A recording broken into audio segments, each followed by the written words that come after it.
Welcome to Dwarven Forge Live. This is On the Anvil, episode 35. I know, because he told me before we went live. I'm Nate.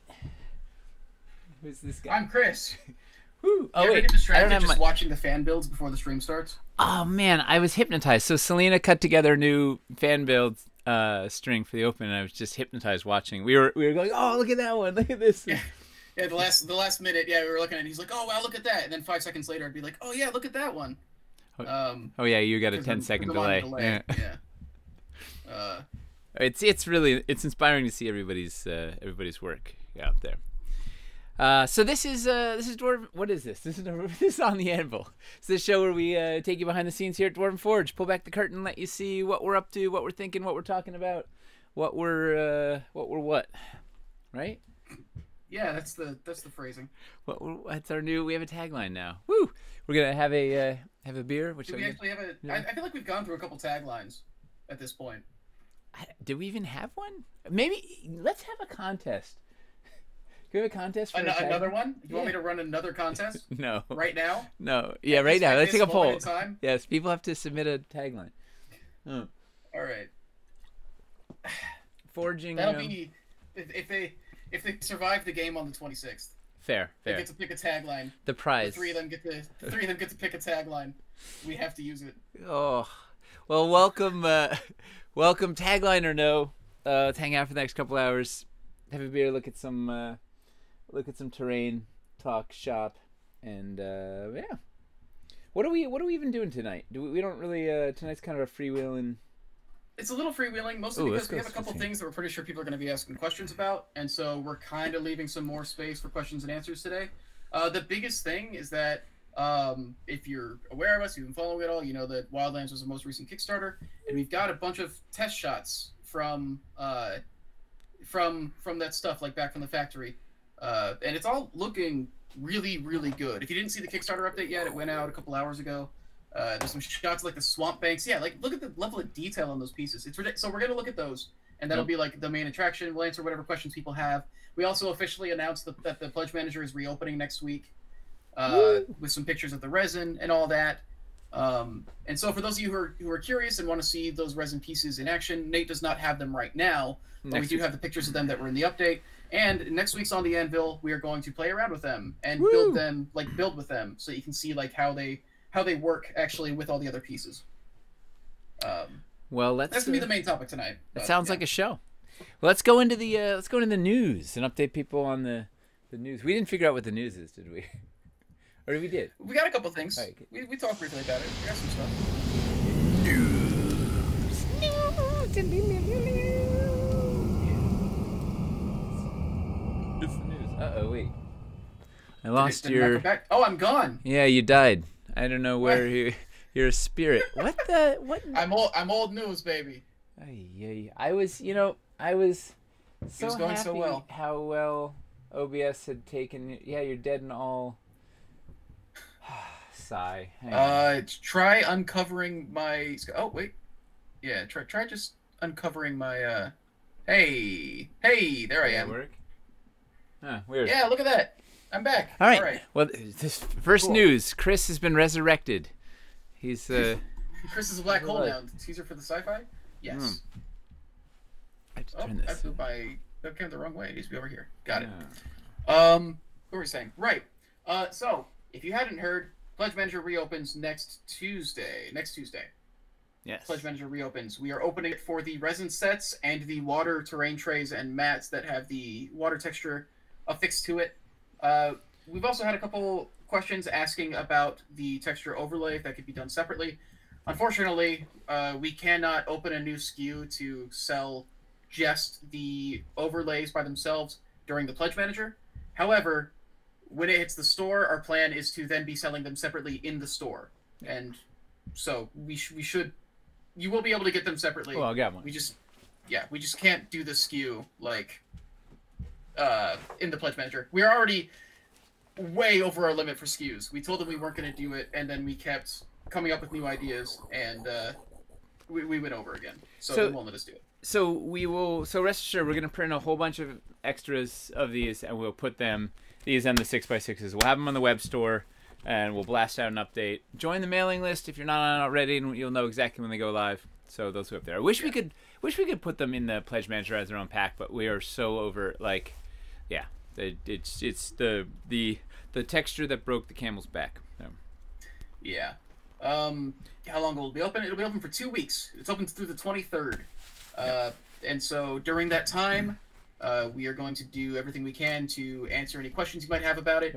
Like I said earlier, we'll be doing a practical demo of the resin sets next week on the show, showing how they build with everything. I'm excited because the Threshold of Worlds, Eli kind of designed them so there's a bunch of different ways, right? You can put the two halves together. You can split them open as like an avocado or something. You can kind of put them apart, and there's like the vortex. So it would be fun to kind of play with the bunch of the different ways those are designed to fit together, as well as build them into a build. And then the Moonlit Arch, we have a bunch of fun options because the top is separate from the bottom and fits the what's the circular thing? It's not a dais. The Fey Wellspring? No, that's not the circular thing. The Eldritch Pool. No, pool. Boy, it's is it? Do we call it a dais? I don't know. Whatever the little The Arcane Dais. Is it Arcane Dais? Yeah. So that fits inside. So we'll look at that, and we can put the arch up. You can build ruins up against it. I don't know. We're gonna play. We'll take some build requests. We'll mess around. We'll play with them on camera. See how the resin works. That'll be exciting. And also, I'm really... should we show the resin? Should we? Yeah, we can show the pictures. Yeah, I'm really excited for these resin pieces because, generally speaking, our resin capstone things would always be like large resin pieces, and these are, but these are also like super modular in ways that a resin usually isn't, I think. This isn't really a news segment, is it? This is like a central. This is a meat and potatoes. Look at that. We're just like there's a lot to talk about today. I don't know. Yeah. That's gorgeous stuff. I'm very excited. Just the fact that like the resin pieces are so many different. Yeah, so what you're seeing there, like that statue comes with it, that little like it's an arcane monument. Compass, protractor, ruler, whatever that is, next to the statue. It's a monument to the greatness of the Eladrin. Yeah. For crying out loud. So that's the death side of the Threshold of Worlds. And you know what we don't have in here is a miniature for scale because it's really big. Oh, which we'll see next week. Like it's above escarpment height, right? Yeah, it's big. Yeah, it's a big boy. So if you look at the cliffs if you look at the cliffs and the escarpments, how the escarpments are a little bit taller than the cliffs, and so you can kind of use a cliff as like kind of a step up to an escarpment. The rocks that the trees are on in that set are like another step above the escarpments, basically. Yeah, it's gonna be. We'll see it live next week. So this is the two halves together, with the Druid statue in the middle, and that statue is like 50 millimeters tall or something. Yeah. It gives you a sense. That portal fits in between the two of them if they're arranged in a certain way, right? Yeah. Also, it just looks cool everywhere else. It's a planar vortex. It's traveling between worlds. Yeah. I saw a question about that earlier, and it was like, oh, yeah. Like, I was pretty sure it was meant to be that way, but we didn't show it in the picture. Yeah. What do we have here now? Okay, I loaded a strange collection. Oh, we'll show this one. So this is what we showed last week or 2 weeks ago. Show that again to give you a sense of the Moonlit Arch. But here is the Moonlit Arch with a tree inserted and with Zaltar there for scale. So you get a sense of how big that thing is. It's big. It's massive. Man, the statues are larger than a mini. Oh yeah, no, everything is big and nice. We got these. They're really neat little. They're like prisms on top of the glass. Things on the top of those griffin pillars. And check this out. We got the amphitheater base. There's a little close up. Some hamster's paint job on there. A little glowy moon. Yeah, Michelle killed it on this thing. Will the portal be something we can get separately at some point, or will it only be sold with the set? It'll only be in the set. Like, these things are all grouped together, I assume, right? Yeah, 2 big resin sets, only available as a set. But they will be available on the website after we ship all our rewards. Yeah, I think we were talking about wanting to stock these more than usual with the resin. Yeah, it seems like such a waste. Well, a lot of people were regretful about not getting the Dread Portal from Hellscape. Mm-hmm. So because we didn't offer that, like that was limited edition. So we figured since we're spending a lot of time and energy to make these things, so why just we'll make them special edition available on the website. So they'll be on the web store. So resin, we got so you get all the terrain trays, the water, the texture mats, and the resin will all be available in the pledge manager. Also, if you pledge for either of these resin sets, sort of sight unseen, or you pledge for the water terrain trays, and you're upset, like you don't like how it looks, or because now that you can actually see it, or you're upset that things not attached. If you need to, you can email us to remove those from your pledge. So we can do that for you. Is there a rough idea of what they will cost in the web store? I don't know if we'll know the store price yet. These things? Yeah. Don't know. Oh, the resin pieces, I believe. Oh, they'll probably cost like, I don't know, 10% more than they cost in the Kickstarter, maybe? Something. It's hard to say until we actually do the run. Yeah. Because we're not sure what the actual production costs will be until we get through the testing phase, basically. But it'll be we priced them before they were even finished, so like we didn't know there was a tree in the Moonlit Arch and whatever. So I'm sure the price will go up, probably at least 10%, maybe as much as 15 or 20. I don't know. We'll see. Maybe it'll only be 8% or something, but it'll be a little more. I think it's one of the things people don't realize sometimes is like when we give like prices in the Kickstarter, we're basically trying to estimate what it's going to cost to produce it, but we don't actually know until we get through the whole tooling process and all that, how much it's actually going to cost to make those things. The painting process, like we get a lot of surprises, like the crab lily. Apparently it was like 3 times the cost we thought it was going to be to paint because Hamster went a little crazy. And oh man, can we get a quick test on the texture layer real quick? Knighthood's wondering if it's thin enough, if it can be rolled up for storage, or if it would crack if it's rolled up. Yes. Where did this go? So let's get a quick demo of that real quick while we have it. Oh man! Oh, here it is. I was gonna show you the smallest crab lily in the world. Yes. Let's grab it. You ready? Yeah. Do we want to go close? Should we get close up? Let's get crazy. Either way's fine. I mean, I think we can. I think the main thing is just whether it works or not. No, we're going in. I don't know if we need to see all the detail on that texture. Yeah, here you go. Ready? Whoa. The only thing I would not do is fold it. Yeah, that looks pretty flexible, honestly. Yeah. Oh yeah, that's fine.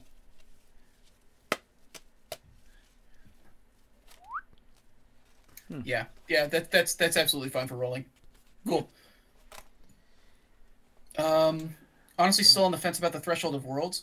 So I think here's what I think is cool about the Moonlit Arch and the Threshold of Worlds as like companion pieces to each other. Everything. The Moonlit Arch, I think, stands as like a big standalone set piece, like really, really well. And Threshold of Worlds does as well, but I think the Threshold of Worlds, like, what's really cool about it is the playability of it. I think when you see it built in line with escarpments and you see the way that it can kind of break up a build and then also have like this really cool tree on it, I think it comes with a lot of really interesting like implications for like your character's movement, potential like magical effects that the trees cause when they're like within the area. Well, it also you could just use it as a tree. Like you could kind of use one half of it in a build scattered in with a bunch of other stuff and just be some more organic texture to break up your build. We'll play. You know what? Hold your thoughts until next week, and we'll play with them live on camera, and you can get a sense of the size and the scale, and if it's for you. And if not, you can don't buy. I'm very excited. I'm excited for both of these pieces. I'm really excited to take the Griffin statues from the Moonlit Arch and just like place them around towns and stuff too. Yeah. It's gonna be that was a request. We originally were doing a crumbled one, and people were like, "Hey, if you do it crumbled, then what if I want to buy 4 of these?" And then big. So yeah, they'll be usable. And they're what's bonkers is they're different. The two intact Griffin statues are different. So Michelle put different weathering and different vines and stuff. So they're slightly different. Which is a thing you can do when you're doing resin versus Dwarvenite. Yeah. So I'm excited for those. And hopefully hopefully anybody, anybody that wanted to get into the stuff that any of these specific things they couldn't get, you can add them in Pledge Manager, and you have 2 weeks to do it, and off we go. And also if we didn't explain it before, the reason we can add these is that the resin pieces don't require steel molds, they don't require tooling, so they're much easier to produce, and they're actually produced in a different factory than our Dwarvenite stuff, and similar to the texture mats and terrain trays, it's a different factory, and those don't require any crazy tooling or whatever. So we have the luxury of being able to add them to the order. We already placed the Dwarvenite order. That stuff is already cooking. We can't change people's Dwarvenite orders, but we can add stuff, this non-Dwarvenite pieces to your order. Yeah, there's a reason why we have Dwarvenite test shots right now. Like that process needs to start way earlier if we're going to actually hit our delivery date. Yeah, it's already questionably. We should have had more at this point, but there's been a lot. These pieces have been it's been a wild adventure. They're living up to their names. It's the indeed wild lands. I think we've been pretty open about the fact that these are, like, in a lot of ways, some of our most ambitious sculpts. Just when you look at the sheer size of so many of them, and always, not a lot of ways, always, all the ways, all of them, full, all caps, like exclamation points, like everything. They're bigger than everything. They're more organic. They're the dynamics, like the fact that stuff isn't uniformly thick, so the cooling is harder. So they have to make rigs to keep these cool, so they don't bend. They're, like, everything about them is like, it's not like a dungeon piece that just drafts like nice and clean. I think like these are all like multi-part sliding molds to get. It's like they couldn't have been harder. It is everything after this is gonna be easy except for Wildlands 2.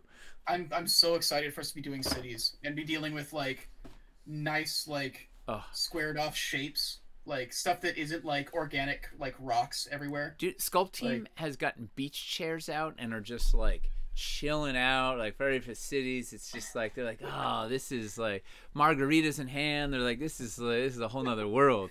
Flat, rectangles that are just flat, simple rectangles with like texture. It's just, no matter how complicated you get it, like a city builder wall is still, you only have to fill that much space, and it's like, So we got some, I'm excited. Speaking of city, I'm excited to start showing that stuff off.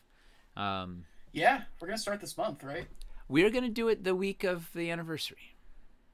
That's my plan. Okay. Yeah, I think so. I think we can start talking turkey then. That's 2 weeks from today. Yeah. Yeah, so that's meaning the one that's the week before the game, not the week of the game. Correct. Oh, wait, Cool. no. Got Yeah, because then the week of the game we have to do the prep and stuff. Speaking of which, do all the encounter building. Let's tell people what's our schedule coming up. Do we want to talk about the anniversary? Is that a good news item? Yeah, I do want to go over all that. We do have 2 more questions I think we should touch on real quick related to the Pledge Manager. Do we have casting color decisions yet? Do we know? Particularly, I think when it comes to like the waterfalls, and then also what the rest of the stuff is cast in. No, but I think we should. I don't know, but yeah, I mean, yes. Let me get some clarity on that. That's it. Slack me to remind me of that one. We should know at this point, or we'll know right after the Chinese New Year. When they're sort of reopening. I think they still haven't figured out their full. I don't know. We'll find out as soon. But yeah, that's a good. Yeah, keep asking about that. We'll see. Yeah. And then somebody was wondering, just like an update on like Battleboard production, if like how that's going. I guess. We have a really nice test shot. Where is it here? We showed off that prototype we got a while ago. We have a wonderful test shot that I didn't lose at all. That's wait. Oh, it's hard enough in one office. Oh yeah, here. Wait, is this the? Yeah. No, totally. We knew exactly where it was the whole time. Never was in doubt. We have this guy, which doesn't have the right art, but they're plunging ahead with this. Thing. Man, I wish you could feel it. It's almost too heavy. Like it's really, it's a pretty thing. Here, I'll switch. Let's go close.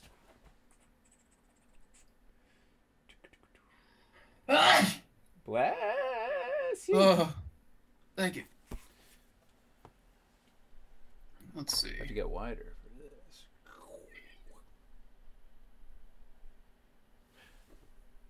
I can't pull focus. Nice and chunky. Yeah, it is. You know what I get? Rabbit was talking a couple days ago about being excited to have those that he can build a castle in the middle of the forest and not worry about it being unstable. You'd be hard pressed to actually like break them in this thing. Yeah, these things are gonna be dynamite. I'm very excited. But we have these things are full steam ahead. People are wondering if those are being added back in the Pledge Manager. I don't believe they are. No, because these require a there's a whole this undercarriage. We needed a bunch of these. So if suddenly people added 1,000 of these things, we'd be in trouble because we wouldn't have made enough of the frame. Are the battle boards magnetic? The top is metal so that magnets will stick to them, and then the underside has magnets on it so that you can attach your terrain trays to them and they'll stick on the underside. You can also attach your stilts. Yeah, you can also use the metal plates on the stilts to elevate your battle board. If anybody's ever seen me build, you might know I have a fondness for stilts. Turns out. How thick are the battle boards? They are 1 floor height. Yeah, so roughly 12 millimeters. Yeah, so we want you to be able to build them in line with floors or be able to have banks go up into the battle boards. So they are the same height as our average floors. We should, we'll have to do like a big old battle board demo once we get once we have the final stuff. Once we get a bunch of them, yeah. Hope there's extra in the web store. Yeah, they'll be in the store. You can put your terrain tray on there. Why can I not find the camera? I'm like, it looks like it's just kind of awkwardly off to the side. Like the DSLR is like close to the middle of the frame there. Yeah. Let's see. Is there anything else we need to hit on before moving on? Yeah, these will be in the store, so don't worry if you didn't get them this time around. The cat's name is Sally. She's very... I don't know. She's honoring me about something right now. I don't know what. She was asleep all day, and then I started streaming, and now she wants attention. That's classic cat. So you can stick your terrain tray to him. Stick some with magnets. So cool. Yeah. Build of the month. We should tell people. Yes. Build of the month came out yesterday. If you didn't see it, it's called Shivering Springs. If you're looking for a good way to get if you want to test out like the light panels and maybe get some ice caverns, that's a great way to do it because it's got both of those things. It also you might want to move quickly because it's selling very fast. It's fastest ever. Like it's crazy. Yeah. We're not sure why. We've been trying to figure out like why in particular this one is selling so fast. Well, we're already like over halfway through the stock that we had of it. We sold just to quantify, like we sold 38 sets up to 9 o'clock this morning. So I don't know how many we sold during the day. Normally we sell like 40 sets would be in a month. Generally a build a month sells about 40 sets in a whole month. So we sold basically a month's worth of build of the month in one day. And we don't have, I think we've got 65 total that we bundled up or something. So we did not anticipate this level of interest. So it's going fast. So the question is, why?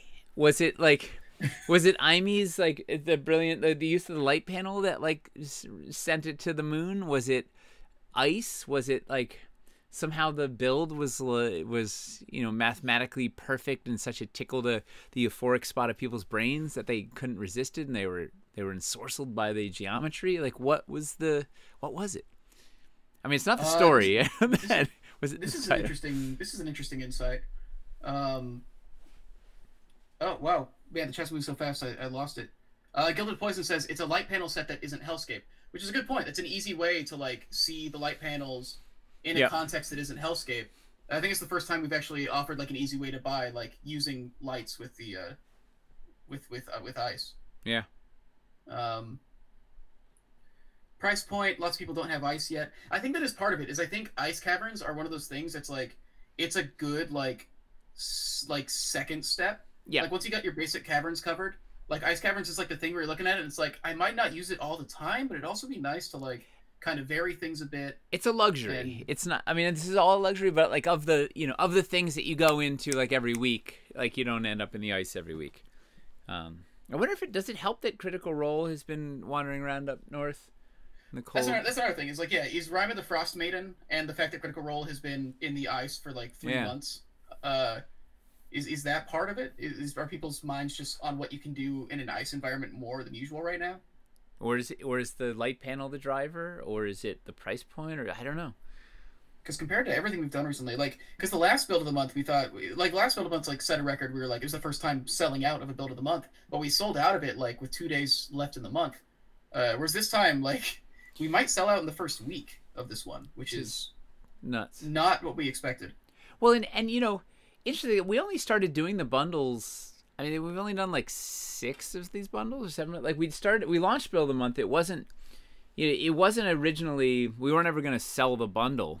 It was just it was content to show people, hey, here's some ideas, to inspire you to how to some ideas you could do with specific sets. Because everybody's like, hey, how'd you build that? What'd you build that with? What are the pieces? And I'm like, I don't know. I just dug a bunch of stuff out from down there and built the thing. But so it didn't even originally wasn't like, hey, we're gonna like make a bundle and then sell it. And so that was actually a request from you guys. Someone was like, hey, could you bundle this up and sell it? So we did. And so it's interesting when it actually just has like legs and is selling stuff. Like, I don't know. It's interesting that it can be a vehicle to move significant sets. A lot of people are citing the price point as a big thing. Was it they're also saying like they're saying the price point's good, and then the fact that it comes with like a gift card that's like worth like 10% of the cost of the build. What's the price point on the thing? $350? I think it's $270. Oh yeah. It's under $300, and it has a $30 gift card. Yep. People are saying it's a good starter set for light panels if people are curious to try them. And a good starter set for ice, right? It's got like, I mean, fundamentally it's all bread and butter ice pieces plus a light panel. So it's like a good, which are all kind of luxury. I mean, it's not luxury, but they're all sort of splurge items that you might not have had normally. So it's a great way to get all that stuff and a gift card. Yeah, maybe the Ice Cavern stuff just does. Maybe it's one of those sets that does really well when you show like a use case for it. Yeah. It just looks cool too. The ice is just, it's cool. It also looks rad. Using sticks as like a icy river is great. I really like. I think that's my favorite Phantasmal filter. I've seen it used to be clouds. I've seen it used for like icy rivers. I've seen it used for the river sticks like it was intended. You know what Eli was just telling me today? He uses it for snow. Like that makes snow sense. Drifts. Actually. Yeah. It's got my face in it too, so it's good. It's like... A couple people are saying that we need more filters, which I agree. I mean, the filters are like a new thing, right? Yeah. We started them with Hellscape. And we added a couple more in Wildlands, which were some last-minute additions. Well, except none of them are 8x. None of them are square. If that's that fair. matters. They're more. Yeah, they're filters that are accessories for the pool and stuff. But they were meant to be used with the light. They're meant to be used both. Yeah, all of the above. Yeah. Huh. Well, this is. You ever? You go. Will you ever do a rerun of ice walls or other items that you can put onto the light panels? You can probably do the ice walls are still in the store, I believe. Aren't they? Maybe. I'm not sure. I can't imagine. They seem like a simple enough thing to restock. Yeah, it's 1-2 pieces and they're great. Yeah. Speaking of a build of the month, I have next month's build, which we did yesterday. Noodled it after yesterday. I'm gonna sweep it into a bin. Should I show a quick shot of it before I sweep it off my desk? Here's a request that we should remember for when we start showing stuff off with the test shots, but let's get through the news first. Amy wants to see the light panel and the terrain tray water texture mat over the filter. Like if you put the texture mat over a filter that's on the light panel. Cool. That's a really good idea. Yeah, we should try that when we get into the showing stuff off. Yeah, I'm in. I'm so in for that. Let's see. All right. Yeah, so build of the month. So that whole thing. Hopefully, you guys will also want sewers as badly as you want ice, because that'd be great. We're doing sewers next. Well, it's a combination sewers and caverns. Because there was a hybrid. Do a hybrid build was a request. I'll show it here. And you know, we didn't have sewers in stock. Here it is without. I took all the accessories out, so there's a. Because I figured I was just gonna like sweep it into a bag. So there's.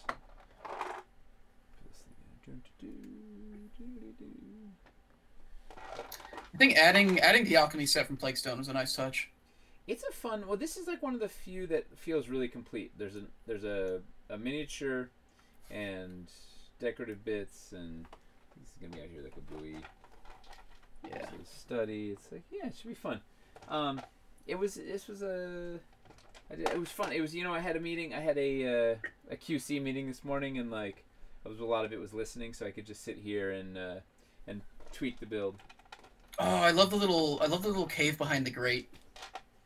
Yeah, I don't know what's gonna be in there just yet. And so what's fun. Also, somebody yesterday suggested, what if we could chain them together? So this is gonna be a two-part. It's gonna connect to next month's or April's build is going to connect. So this is going to go up into the castle for next month's build. So this is like the you have to sneak into the castle, so that there's a ladder right here that's going to take you up there. Apparently the painted ice walls are out of stock, but the unpainted are in stock. The good news is ice is honestly fairly easy to paint if you want to do it yourself. Well, those ice walls are just like it's like an ink wash on the bottom, I believe. It's not, and like a light white dry brush. It's not a tough one. Yeah, the ice stuff is pretty easy to do. Can we cover it in the hobby hang? I don't know if we have any of it unpainted to do. I'll see if we can. I'll see. We'd have to have some unpainted stuff around to be able to do it. But I'll check and see if we do. That would be a good hobby hang inclusion. Yeah, we're trying to like do some more theme stuff with it. So let's go back to our wandering news. I love this. We do have one best. It's the 3 news topics that we have all have like. That's the thing, is all the news topics that we have discussions attached to them. Is the weird thing. I also have news. I need to go get a beer, a cider.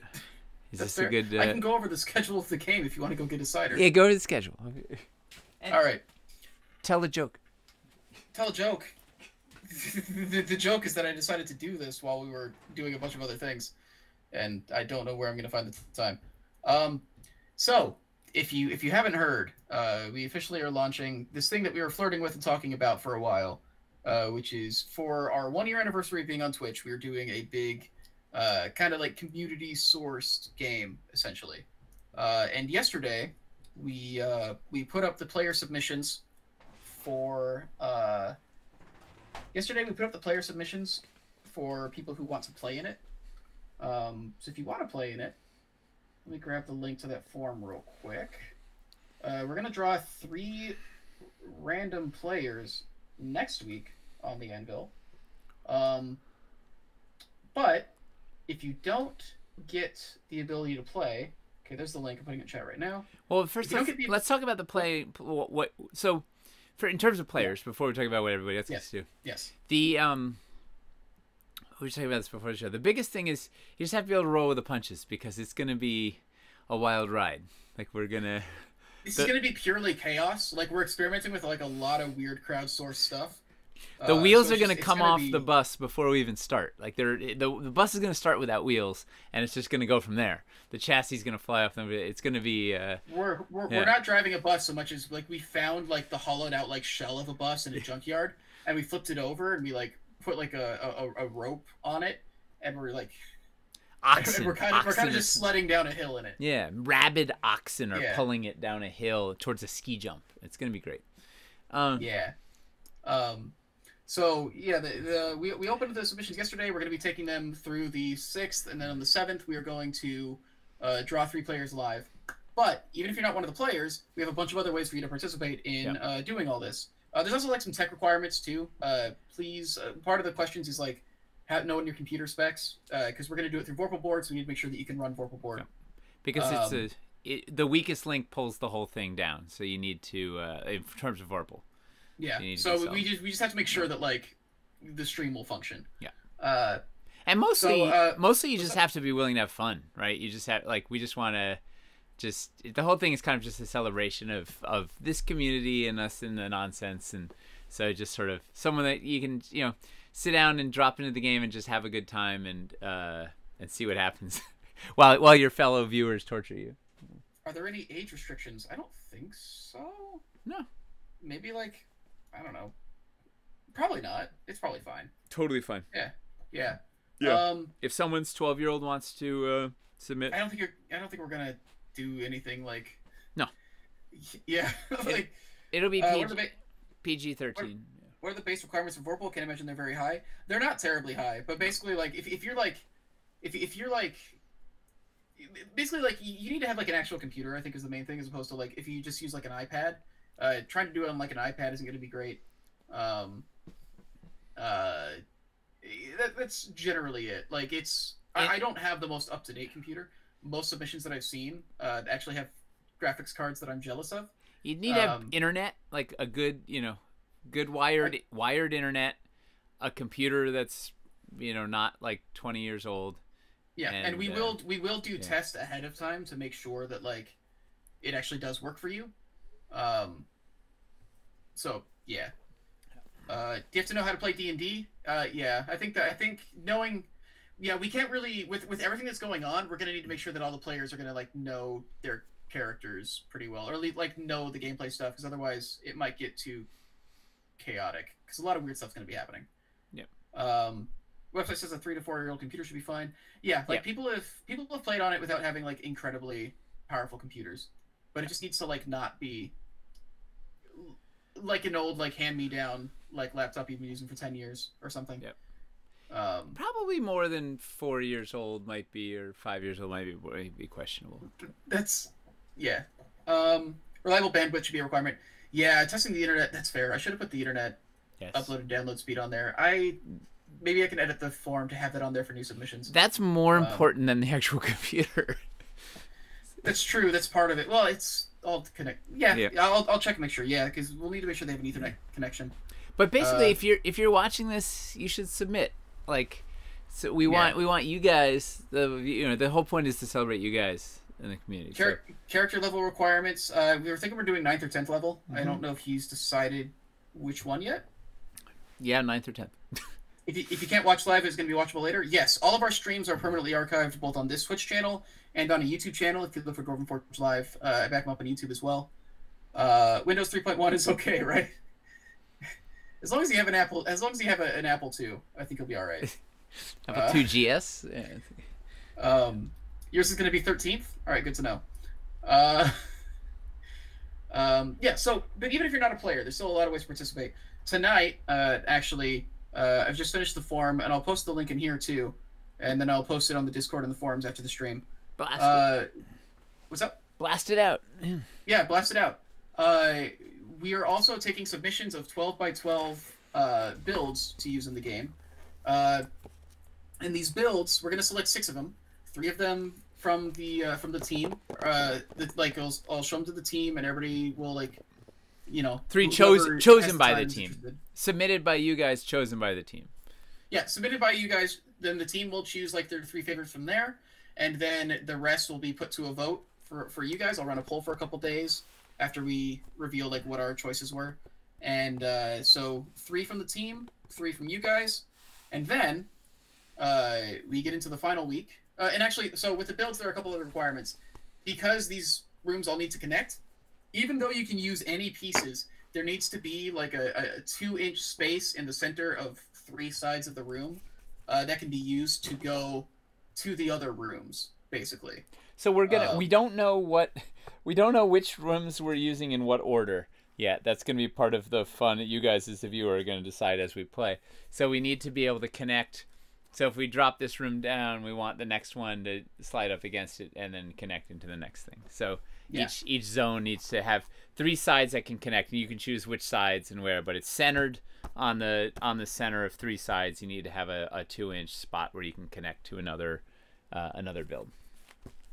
Yeah. How about 4 sides? I guess sure. Technically you could have 4. We just need to make sure that there's enough. At least we want there to theoretically. Yeah, that's just like the rules that we're like going with. Yeah, we want choices. And we can always slightly tweak the build if we need to. Yeah. I think four is fine. Like, I just want to make sure that there's, because ideally, if the players are coming in one side, if there's only one other connection, they have no choice. So we want to have at least two choices for them, and then you guys decide where if they go right, you choose what's good to the right. If they go left, we choose what's to the left. Like, I don't even know what it's gonna be. Sounds like rooms in the original Legend of Zelda. Yes, actually, exactly that. Think about the layout of rooms in the Legend of Zelda. It's always just doors in the middle of the walls. It's always what it is. Can the connections be secret? Theoretically, yes. Why not? Yeah. If you can put like a secret wall or something there, as long as there's a way to go to these places. Love it. And then the other requirement is they need to be done with just Dwarvenite, because we need to be able to remake these builds in the office so that we can use them in the game. So if you use like a bunch of terrain that we're not going to have access to, we can't do it. You could theoretically use resin if we have it, but it's riskier. Like, I have most things here. We have some at the office, but Dwarvenite, all Dwarven Forge, all Dwarvenite is the safest. 3 doors. What about portals? Yeah, I mean, technically, like, if a portal is in the place of one of those doors, like, that's perfectly fine. Basically, they just need options of ways to get out of the room. Yeah, 3. There should be at least 2 choices beyond how they enter, how to leave, centered on the walls. And you could have a portal on one and a secret door on another, and just an opening on the other, or 2 portals or whatever. But just options, so there's choices for the players to make. You could put this thing. And then the last condition is, because we're trying to involve as many community members as possible, we're only going to take 1 submission per person. If you do submit like a second build, if you decide you want to submit something else instead, you can go ahead and do that. But when the cutoff date comes, I'm going to take just the most recent entry from each person, because we don't want to have multiple builds from the same person, because I imagine we're probably going to get a fair amount, because pretty much all of you like to build. That's why you like our stuff. So we want to represent as many of you as we can. And that's all the stuff for that. So basically, on the 10th, the next week's on the Anvil, we will draw the players. On the 17th, we will reveal our 3 rooms and then open a poll for the following 3 that will run a couple days, where you guys vote on the rest of the builds. Then we get into the last week, where everything goes off the rails. That Tuesday, we will be doing a build jam. I think this is on the 22nd. Is that Tuesday? We'll be doing a build jam with Tyler and Toby, where they're going to make the boss room. The boss room is going to be a room that's made up of 4 12x12s. 4 12x12 quadrants. And so they're going to have 4 like little build-offs, and then you guys vote on which one you like the most, and then they'll be jammed together to make like the boss room. It's going to be a modular boss room made with like, 2 of them might be Toby's and 2 of them might be Tyler's. Or maybe if it's anything like the last build jam, all of them will be Toby's. No, Tyler's coming in strong. I believe in it. Tyler knows his stuff. How many builds will be chosen? 6 altogether. 3 of them by the team. 3 of them by you guys. In a poll. So Tuesday we'll do a build jam where they'll build the boss room, and you guys will vote on which quadrants you like the most out of that. And so that'll be like the room to cap the whole thing off. And then on Wednesday, that on the Anvil. Will be basically solely, I'm sure there'll be some news and updates, but a large chunk of it is going to be solely dedicated to them designing the encounters for each of the rooms that we're using. It's going to be a writer's room. We're gonna sit down, and you guys are gonna start throwing out ideas, and we're gonna figure out what's in each of these rooms. Where are we putting our builds for submission? I will go ahead and post the link to submit your builds in the chat right now, and then I'm also going to put them on the Discord and on the forums after the stream. Okay, let me copy this link, if it'll let me copy this link. Okay, it's letting me copy this link. Yeah, so Wednesday, basically, we will then be designing all the encounters with you guys. We'll be pitching ideas, we'll be throwing stuff around. Alright, there's the link to submit builds. And so we'll figure out, like, is this going to be, like, a room full of traps? Is there going to be an encounter there? All that jazz. Is there a puzzle? Yeah, like we'll try to make each room very distinct and have like very different things going on, just to make it as exciting as possible. And then Thursday, so the 3 players that get picked, I'll start talking to them. We'll get their characters like sorted out within like over like the next week.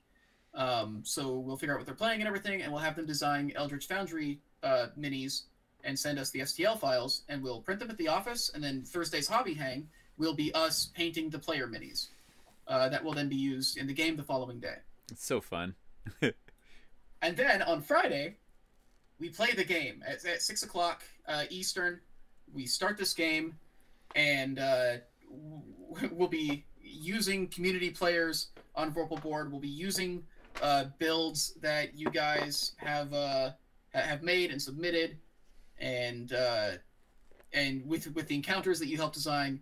And then also, while you're currently still watching it, there will then be some polls scattered throughout it, where everybody will get to like kind of vote on, like, okay, this is what we should throw at them next. Like, this is like the random thing that should happen in this room. And so that way you guys can like adjust your answers based on what the, so we'll come up with a couple ideas. I'm sure in those rooms we'll figure out like what the polls will be. Like, here's 2 things that could happen in here. And then on that day, we'll like have the viewers decide based on how the game's going and what the players are acting like. Well, it'll be kind of like what do we say? Whose line is it anyway? It's gonna be very sort of improv heavy. Of like, we're just gonna the adventure will get built kind of on. It's gonna be a modular adventure, right? The rooms are modular, the pieces are modular, and pieces of the adventure are gonna be modular. We're gonna be like, you're gonna be throwing NPC ideas and challenges and curveballs, and how do we make it tough and more exciting for these folks? Yeah, and so we'll have ways for you to participate just by being in chat and voting in polls.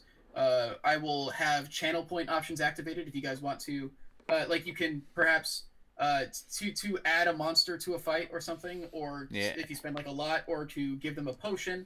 I think also what I will do is, because we want the game to keep going, we'll probably we might work something in where you guys can help the party if things are, because we don't want them to like wipe before they get to the end at least. Or will we be able to buy the builds used during the game? Probably not, because I don't know what exactly they're going to use, and it's very likely a lot of these 12x12 builds won't be using exact sets that we can pull out of the store. Oh, yeah, However, one thing that I do want to do is I do want to take overhead pictures of all of the builds that we end up using in the game, and then release them so that you guys can use them for virtual tabletop and stuff if you want. And maybe also, we'll have like little build guides in case you do want to make them yourselves. Who knows? I at least do want to take over the head pictures when we make all of them, so that we can release them to you guys. I think that's everything. I think that's all the bases.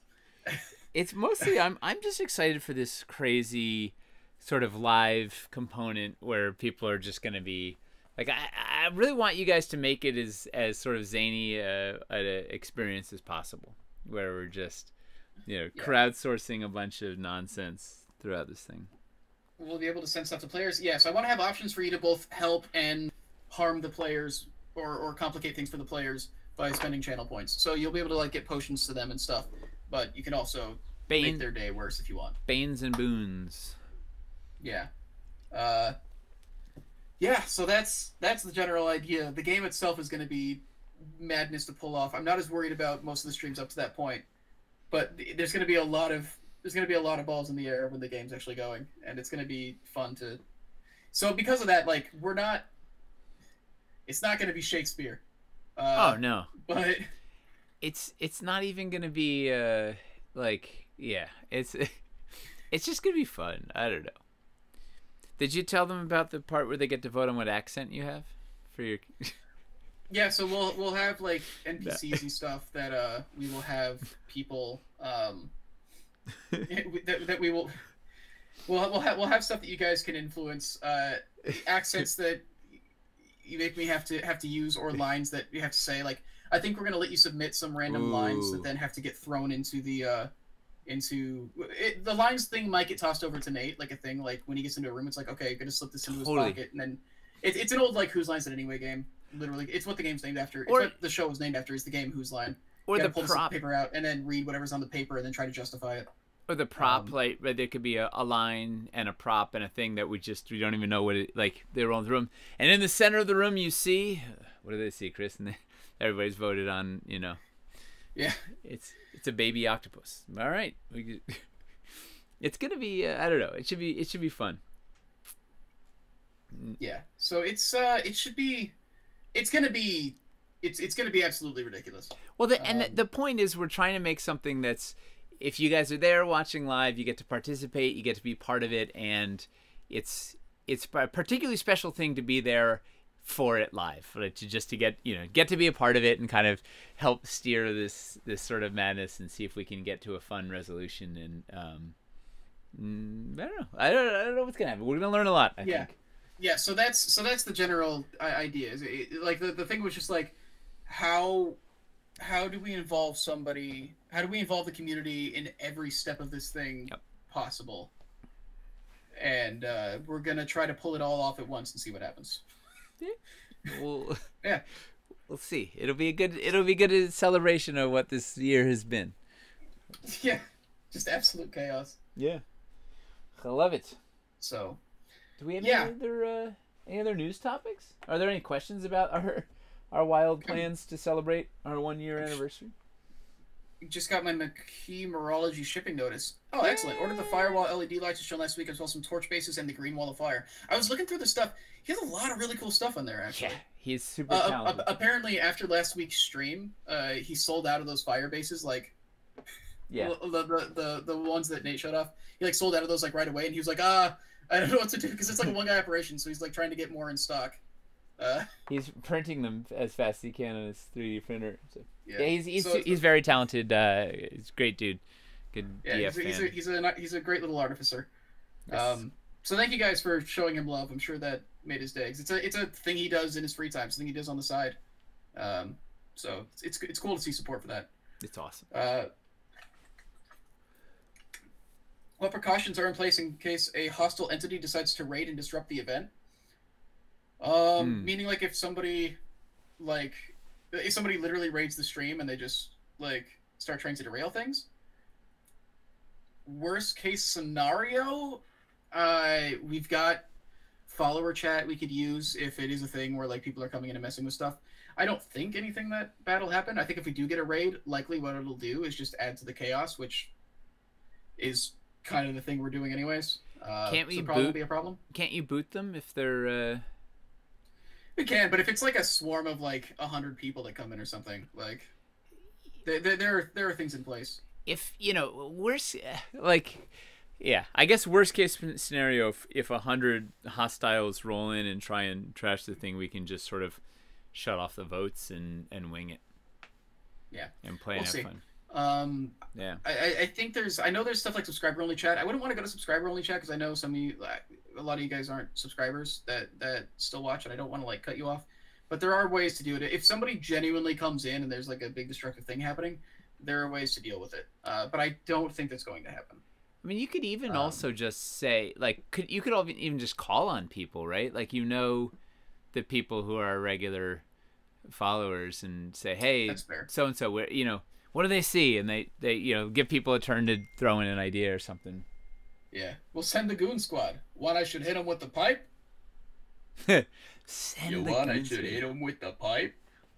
Ooh, that's when you save that accent. That's Yeah, you gotta save that accent. Don't wear it out. It's good.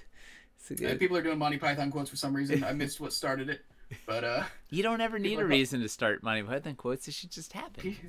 People are calling for more DACA in chat. The whole chat is just very.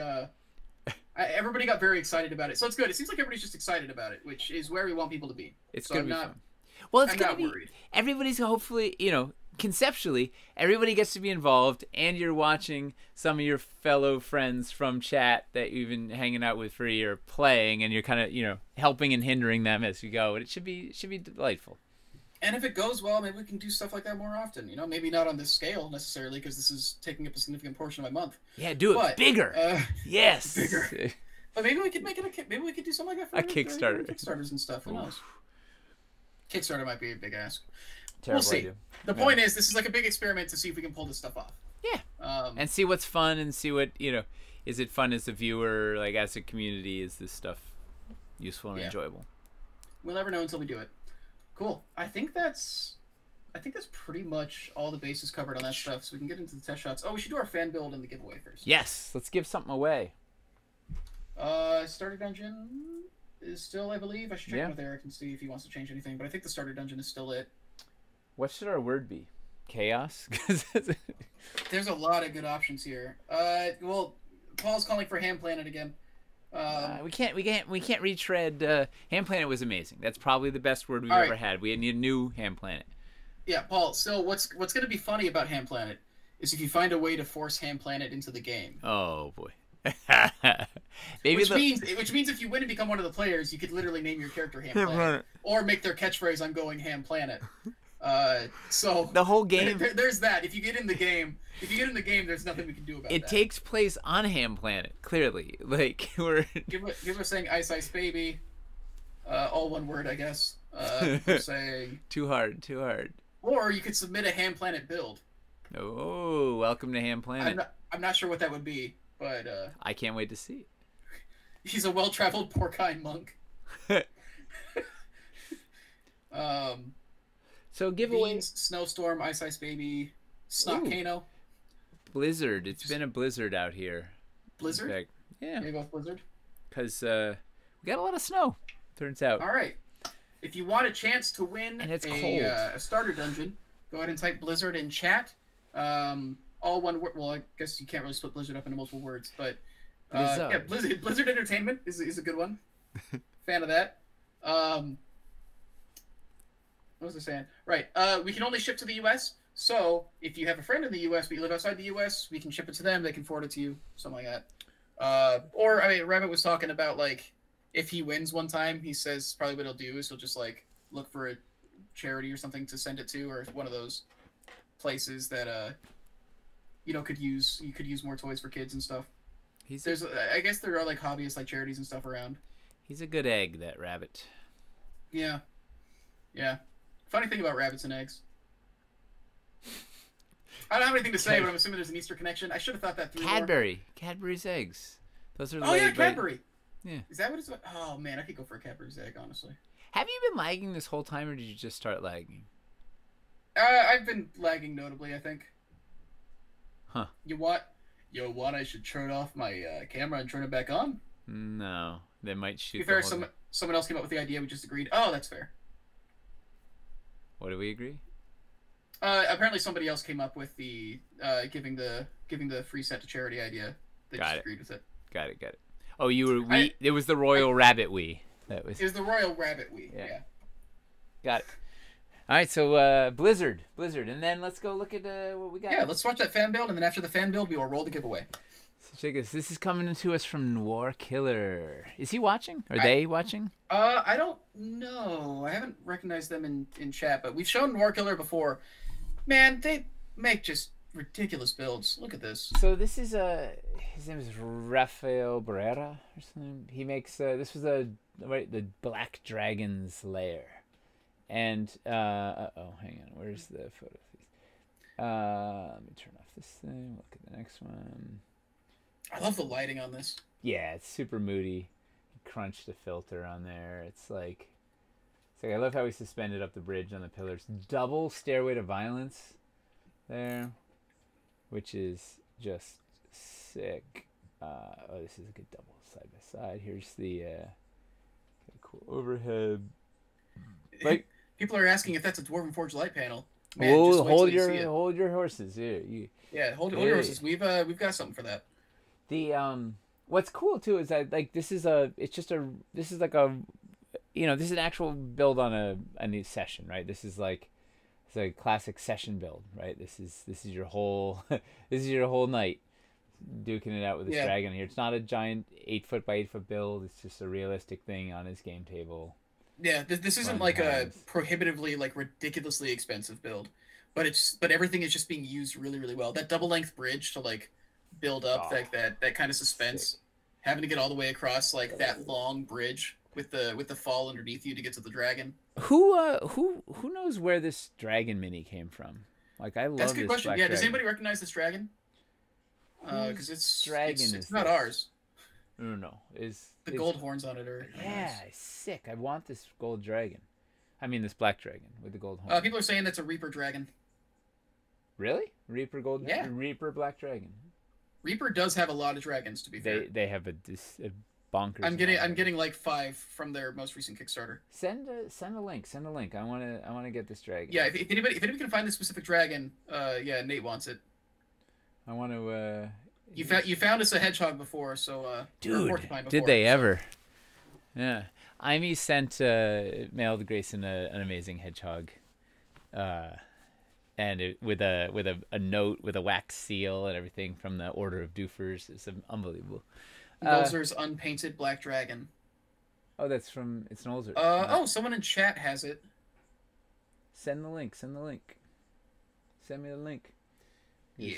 Look at this, and he's got. So there's Aranthor pieces mixed in with Caverns pieces. Oh, it's not Reaper apparently. Yeah. All right, so this. I think people are trying to. I think people are trying to source this. Oh, Nolzur's unpainted. Is Nolzur's unpainted the? That's WizKids. That's WizKids. Oh, okay. Yeah, they make. Well, it's awesome. All right, so this is that acid. Are you ready for this? Buckle up. See the lights under it. He made an animated acid loop, which is playing. It's basically a flat screen monitor folded down that he built on top of. So the acid is animated and moving. It's just ridiculous. Like, God, so good, right? It is extremely good. Yeah. Yeah, you can see it's running, the wires running from the laptop to the panel to drive that film. I am slacking you the dragon right now. I wonder if they survived.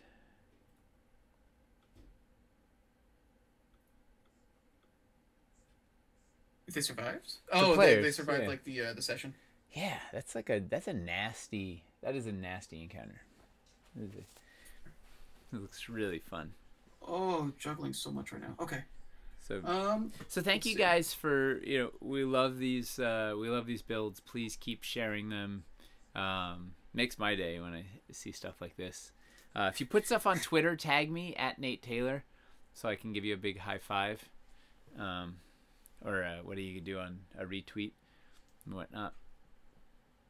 I love seeing it. If it's 5th edition, they lived. Why is the perception that 5th edition isn't deadly, isn't dangerous? Yeah. Portable LCD screen that can be plugged into a USB, fairly cheap. Oh, is that Outlander? Are you the Noir Killer, or... The Noir Killer never reveals their identity. Are you the Noir Killer? Yeah, if you look on Twitter, if you look at Nate's Twitter, I believe he retweeted it. If you want to go check out and follow Noir Killer, they post a lot of really cool builds. Yeah. We've featured them on the show before a couple months ago, I think.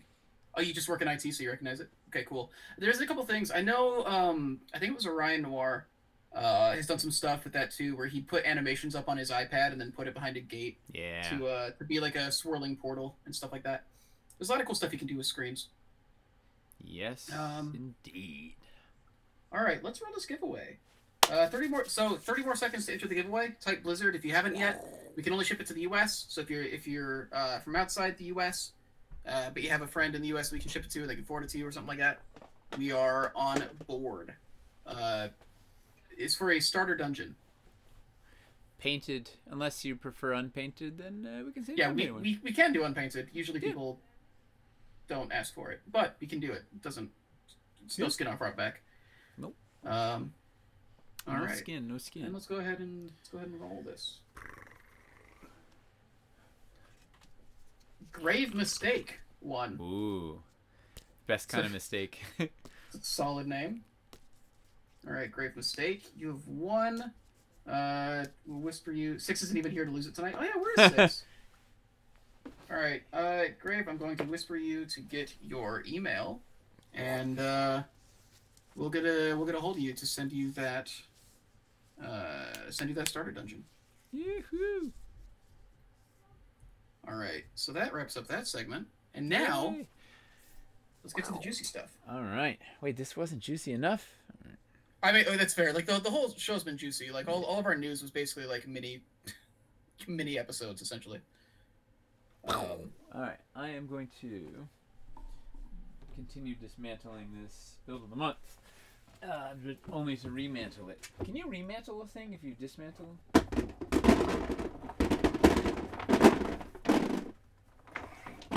Are you okay? Well, okay, that was just you throwing stuff away. I thought, like, it sounded like...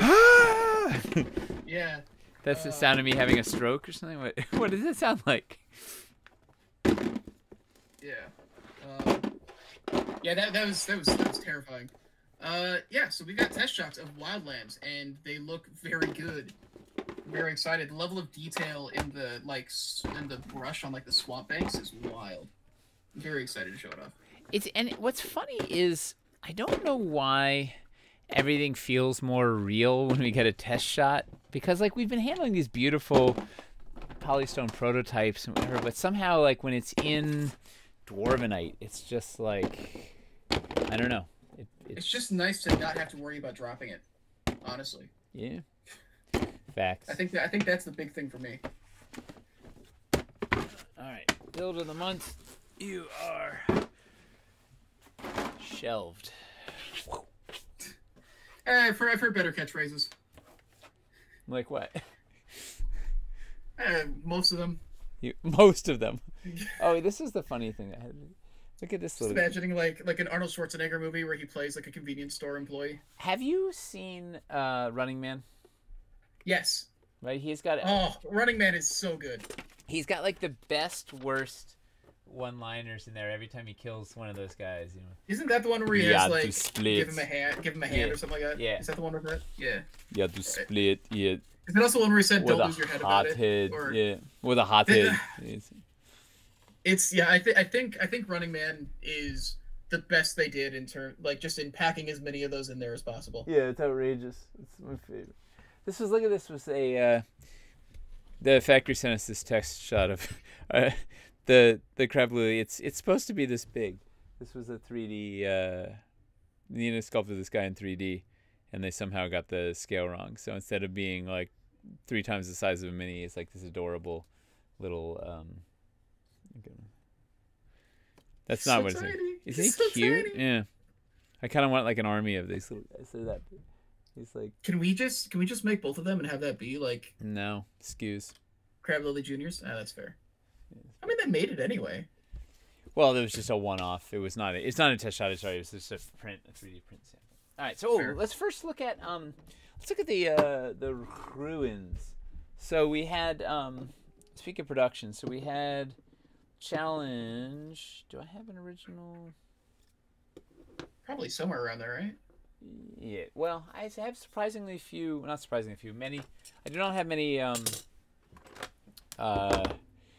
don't have a lot of prototypes here.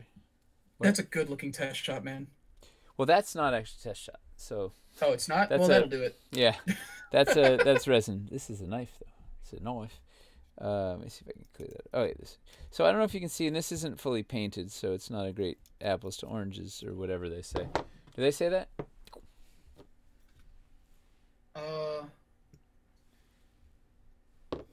Wow, it's a sharp exacto knife. See. So this was so originally, and once again, it's not fully painted.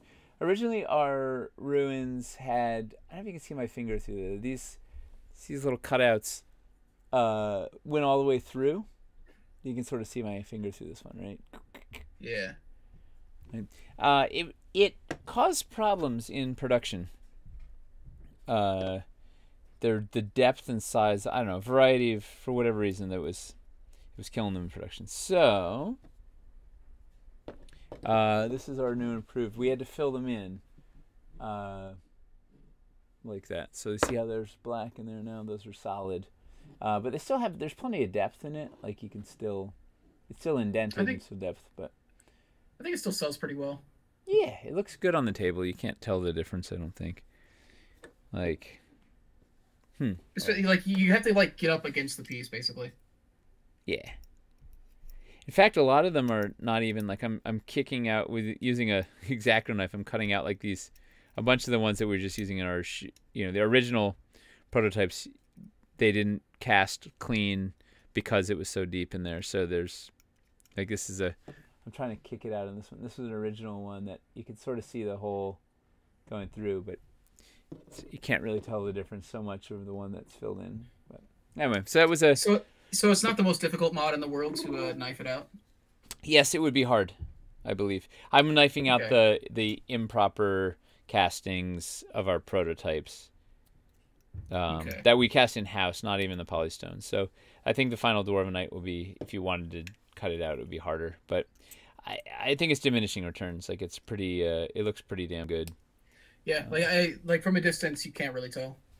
Yeah, well, it is what it is. Like we couldn't do it. It was causing all sorts of problems. These pieces are surprisingly difficult, but and gorgeous. I mean, they are pretty detailed. Pretty detailed. These are outrageous. Like Michelle went insane on these. Like look at that. Yeah. It's just yeah. I do feel more prepared to paint these actually, because I just painted like a bunch of the Hellscape accessories that had like demonic runes on them, and so understanding the techniques of like how to make the like runes pop out is gonna make those easier. You're heavily runed. Does anybody have any questions about those before we look at test shots? It doesn't seem like it. Rabbit says a shame, but not a big deal. Yeah, I don't think anybody's gonna on the table. You're not gonna really notice the difference. Yeah, like it's a thing you have to be like right up against the piece to see. Yep. Would you add magnets to help connect or stabilize builds? I don't think we can put magnets on the runes. No. They have anchor magnets? Question mark. Ask Tyler. Hey, Tyler. Tyler just walked in like 2 minutes ago. Do the runes have anchor magnets? Do the runes have anchor magnets? Yeah. Runes? Arcane arches.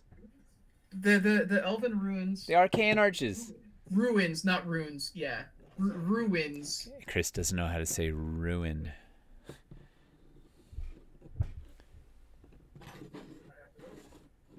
You'd have to look too. Alright. I don't know. It wouldn't take long. I'm trying to think. Alright, have it on my desk by the end of the stream. And,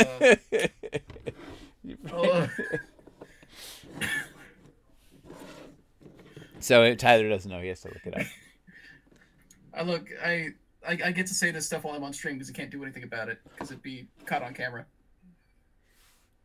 As soon as the stream's over, I'm dead. But it was a moment of victory. I do know people asked if we could put like metal plates in the top so that you could stack them easier, but we can't do that. We cannot put metal plates in the top for sure. We cannot. But we talked about it at one point. Jury currently minorly out on the magnets on the bottom. We'll know soon. Yeah. We'll know today. They do have magnets. Huzzah! Magnets. Work just got in. The jury is in.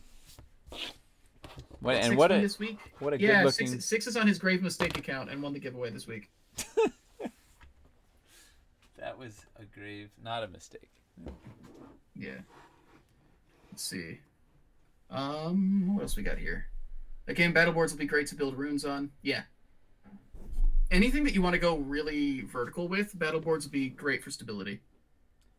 So we got some test shots.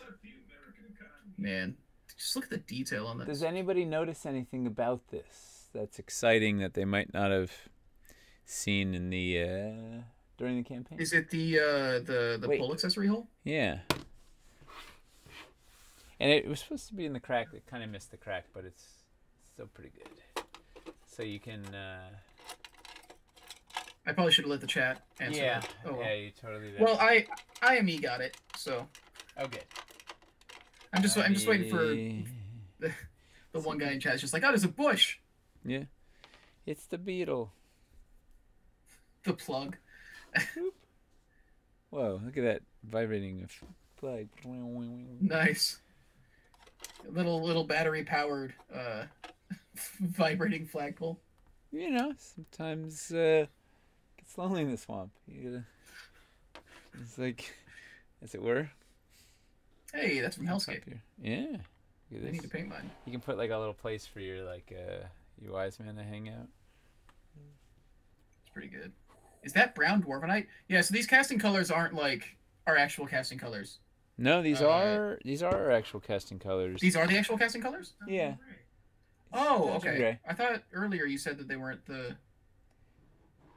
Well, these are this is official Dungeon Gray. Okay. Yeah, we just don't know like a couple of the waterfall.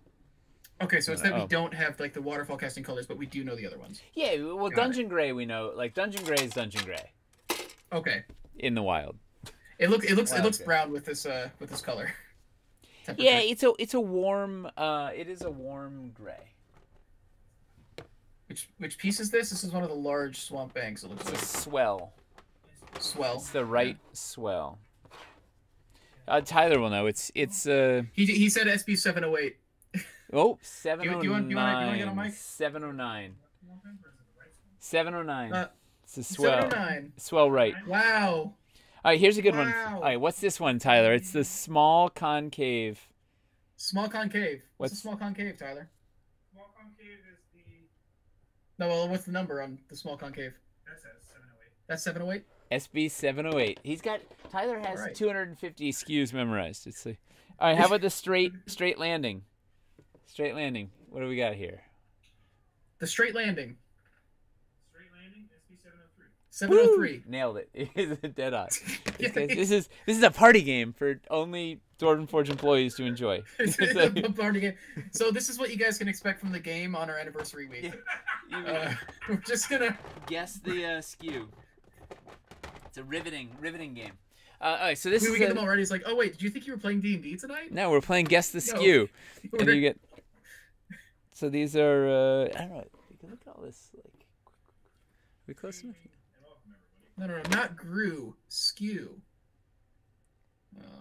Stock keeping unit. What is it? Stock keeping unit, I believe. Yeah. You see that anchor magnets going the way? Greg says, "I wish my brain worked that way." And Tyler created this entire organizational system for. It's pretty outrageous. Yeah, he's gotten extremely good at organizing all these and being able to tell you exactly where every piece will be, in the office. It's wild. It's kind of like talking to a robot when they only speak binary, but he speaks SKU, and you're like, I don't know what you're talking about. You just think. All right, let's see what else is here. We got So those are the swamp floors? Forest. But right. Forest floors. But also it could be used in swamp floors. I mean, it could, We got this guy. We got this little guy. God, the detail on these. What do we got here? Magnets. Bringing out the. What size magnets are those? Nice size. I think they're this size. Let's see. Why are SKUs cryptic? Why can't you just call it SB Swamp Left Swell? It needs to be short enough for them to use in I don't know.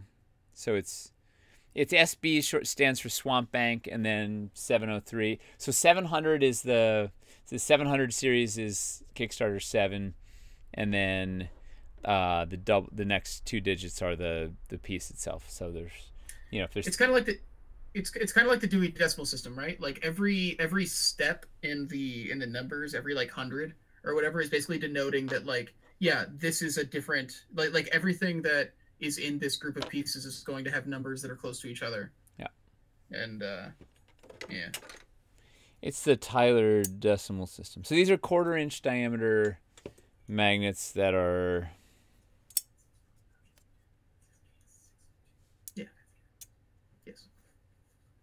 How many of the scopes do you guys have at this point? Meaning, how many test shots do we have? Not a ton. What we've got here, plus another batch arrived today, plus another batch on the route. There's a bunch. We will have a whole bunch in March, I'll tell you.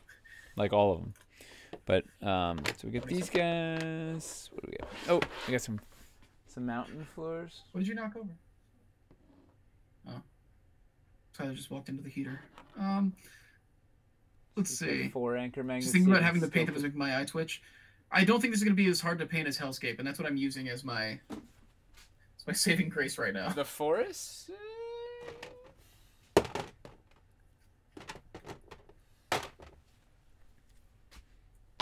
So to reiterate, the mountain pieces will in fact be dungeon gray, right? This is ideal. Are we casting all of it in dungeon gray? I don't know about the mountain. I don't know if the mountain is going to be. Mountain stuff will be in. It might be in Aranthor gray. I'm not sure. I believe the mountain is going to be mountain gray. But we will find out. But yeah, it's one of those things where you have people on both sides of the camp. Yeah. Well, it just comes down to production. Like it's not really an artistic choice; it's a production choice. We don't have a ton of, we just have to kind of go with what makes most sense for production generally. This guy's got the 4 anchor magnets, so you can pop stilts on them, and just like your, just like our friends. Yeah, that's like the thing. People want the mountains cast in different things based on whether they're trying to match them to Dread Hollow or match them to Aranthor. And so it's just one of those things that comes down to like your personal use case.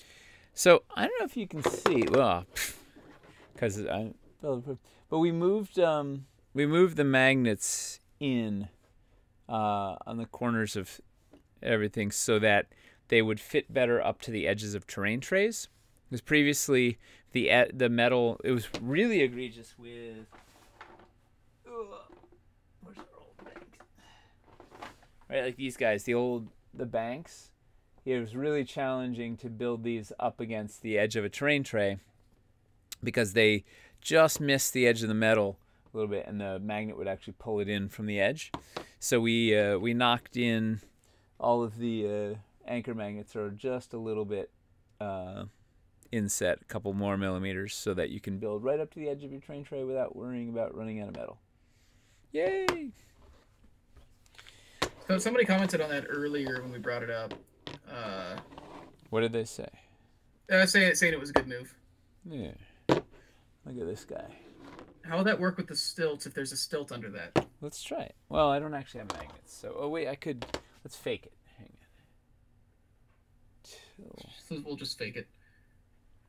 No, I'm sticking magnets. It shouldn't cause any problems because like the stilts just have like a flat metal plate, so it shouldn't cause any problems with getting them to actually magnetize to the stilts. Also, I just want all new stilts because the black metal is so much cooler. Black metal stilts. Easier to move the magnets on the terrain than to make the trays bigger. Well, the trays we want to have exactly sized. We want them to be like foot by foot metal. Well, and we have to have a little bit of wiggle room for the fabric. Yeah. So this works. It works fantastique, as I say. With.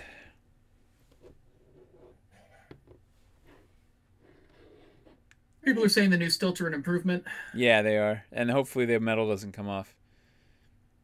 I don't know. I don't have a bucket of 100 of them here yet, so I can't test at length, but so far I haven't had any of the black metal ones come off.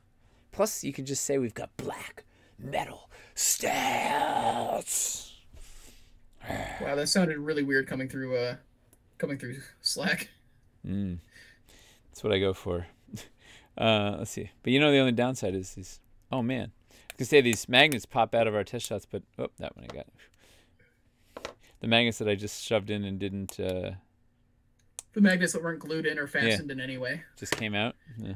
Yeah. Yeah, so they work great with stilts. So life is good. There's harmony in the universe. Yeah, so we got that. Oh, and we have this guy was the last one to look at, which is the stair, that winding stair. That is a nice hunk of stair. Yeah. Yak 666 said. It's that's how I would describe it. Yeah. Nice hunko stair. It feels like a rock. Yeah, like it's. Oh, it is. It's no joke. This thing is. It's chonk, as kids are saying. That's a heckin' chonker, if I do say so myself. Hey, keep it PG. Yeah, it is. It's a great. Oh man. Tyler's in chat saying the nice part about the 8mm inset as well is it'll work better with the banks and trifecta ledges. He's in here. Yeah, didn't he? He was just.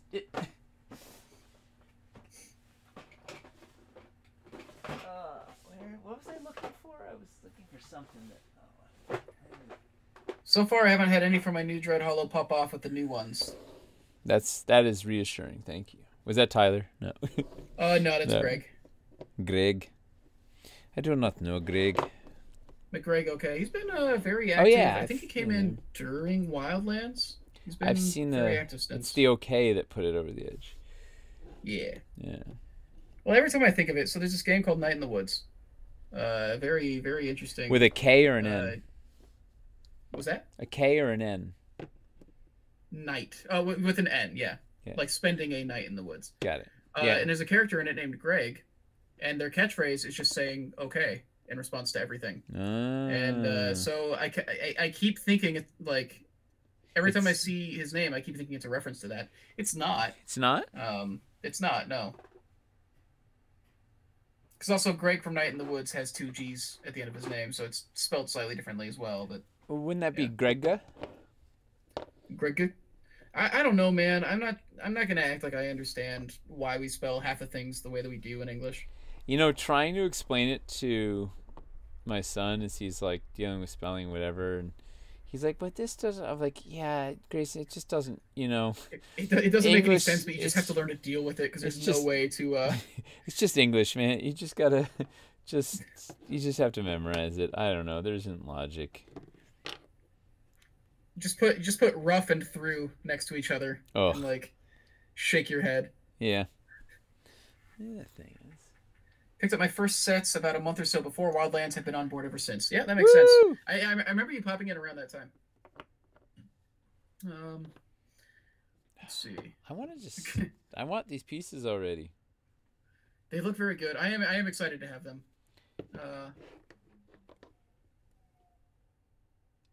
Man. Do we have both of the stairs or just the one? Just the one. Okay. The other one was uncastable. We had to do a bunch of... No, it was like... They sent it back twice. Like, they're like, I don't know what madman put this together, but this thing is uncastable. So we... it's undergone some major revisions. Well, there was this giant golf ball sized boulder on the front of the other one, which was just the entire undercut. Like it was gonna have to be like a whole separate piece, like glued on, because it was like this giant. Like there were a bunch of problems with it. So it's undergone quite a facelift to be castable.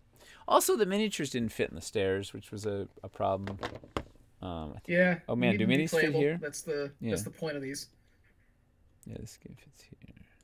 Nice. Man, it'll be interesting to see what the final version looks like. Agreed. Yeah, I'll let you know when we have one. We're still not sure if it'll work. Is Stairway solid or casted hollow? Ben Tyler says it has hollow parts, but is one solid piece.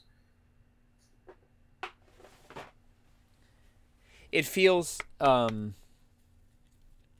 don't think this one actually is hollow. It's multiple pieces. There's a break line. Yeah, I don't think this one. I don't know. People are saying we should fire whoever sculpted the other one. Yeah. Banish him to the realm of Seattle. The land of eternal rain. Yeah, it always smells of fish. I don't know. I've never been to Seattle. I don't think this one is actually... Well, really? Maybe it has a little give right in the middle. It's really dense, though. It is... Yeah, you're going to know about it. I guess, yeah, you usually go to PAX East, not regular PAX. Yeah, I've never been to old school PAX. PAX Prime. PAX Prime. Man.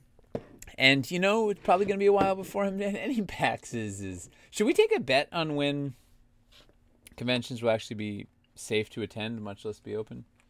I mean, there was a big anime convention that happened in Florida a little under a month ago. Didn't that turn out not so well? Well, one of the vendors, it turns out, was positive. So at least one person there was positive, and then they had this big... Didn't they knowingly go as they were they were positive and they went anyway or something? Or... I'm not sure if they tested negative. I'm not sure if they tested positive before or after the convention, but I do know like a day or so after it, they were like, "Hey, so this person was positive." And yeah, it's so there are conventions still happening. It's just not many of them. That was like the only big one I've heard of happening. Well, it's Florida too. No offense to anybody living in Florida, but yeah. I don't know. I'm expecting. I'm thinking Adepticon and stuff will be back next year, like 2022. Yeah, 2022 seems like that's a long time away. A lot of people are wondering if conventions are going to come back. Oh man. Don't say that. Like, not all of them, but like some of them. Like I know a lot of people are wondering. People are thinking like MagFest might be done, which is a pretty big one. Some people are saying like E3 might be done. Wow. Well, wasn't E3 struggling to begin with?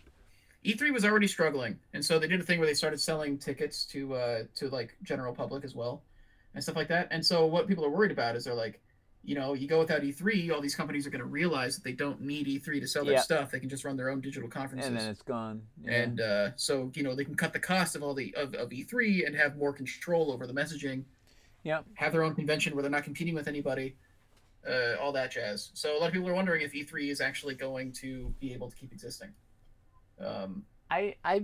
Gen Con will be alive because that's a huge driver for Indianapolis. Like it's, you know. Well, and I feel like with tabletop, there's a massive appeal to the in-person aspect of it.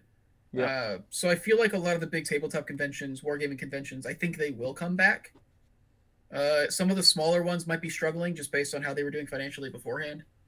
But I do think we're going to see Adepticon, Gen Con, all that. I think we will see them come back. For sure. Because you can't fully replicate those experiences digitally like you can with E3. I think you'll def see hybrid cons. That's fair. Let's see. I hope somebody says no offense taken. I'm assuming they're from Florida. Okay. This is the small conifer on the. This is a stump lump from Dread Hollow. This is neat too. Right, one solid. It's all glued together. I don't know how they. We got an interesting question. I don't know if you have this on hand. Will the Dungeon of Doom stair stands for minis work on the mountain stairs? Do you have one of those around? Yeah. Excellent. No. No, yes. No, yes. Can't handle the back and forth. Yeah. They're useful things. I figured you would have like probably one there for using your home games. I've been chipping away at my organization of pieces here. Getting there. No, they're too wide. Just hire Tyler to come in for a weekend and if by weekend you mean a week. Yeah. Yeah. Well, that's fair. No, you know what? The Tyler gets too granular. I need like broader buckets. I'm like. What you're saying is, if he organized it, you would blow it up within like a day. I need things that are organized, realistic to my habits. I've seen what happens in the build room. No, I have like a, you know, like. I stuff it like all the banks. Right, like these are force banks. It's just all the banks. Yeah. Right, like just I don't want to separate them by type. I just throw them all in one thing because that's how I use them and how I can actually get them back in there. Rather than like, you know, he granularizes them all out into separate things. So I have like, you know, stuff that would make him twitch. Right, like this would kill. To kill Tyler because it's just like a free for all, but it's everything, you know, it's everything you need to make a house in one place, and then I can throw everything back. That is an absolute mess, yeah. Yeah, but it's everything. It's all Tudor. It's all themed. It's all in there, but it's like, you know, there's no because these are like these are my quick drawers that I have sample quick drawers of just about everything so that I can pull out. People are just tearing into you in chat. For what? Tyler's just shouting, "Sure, you can find it," and NPC Creations is saying, "I have a system," he said frantically. I've got a system. It's just broad. You don't understand. I know where everything is. Trust me. Hey, name something. Let me see if I can find it. Yeah. Your dagger. Oh, come on. That's not even fair. Unless you've been holding it the whole time. Where is it? Oh, yeah, I was. No, if I'm touching it, it doesn't count because I'll lose it. Good dagger. The Dungeon of Doom stair stands. Yeah, got it right here. Oh, you do have one? Yeah. Oh, it's right there. Okay, I missed it. Yeah, no, I had it. No, I had it. Oh, I was, I think so I was off camera. It doesn't fit. I was trying it, but it doesn't. That makes sense. It's it's kind of a square peg round hole situation. Man, I got pole accessories here. I got LEDs here. I got LED things. I got mushrooms. I got everything you need. I got all the one thing I don't have easily. Forsaken Temple's hard to get. It's kind of buried. But I have I don't know, 1, 2, 3, 4, 5, 6, 7, 8, 24 plus another whatever these. I've got like 32 drawers, something of quick samples of each zone, all ready to go, drawered out, so I can find. I would challenge. This could be a fun show.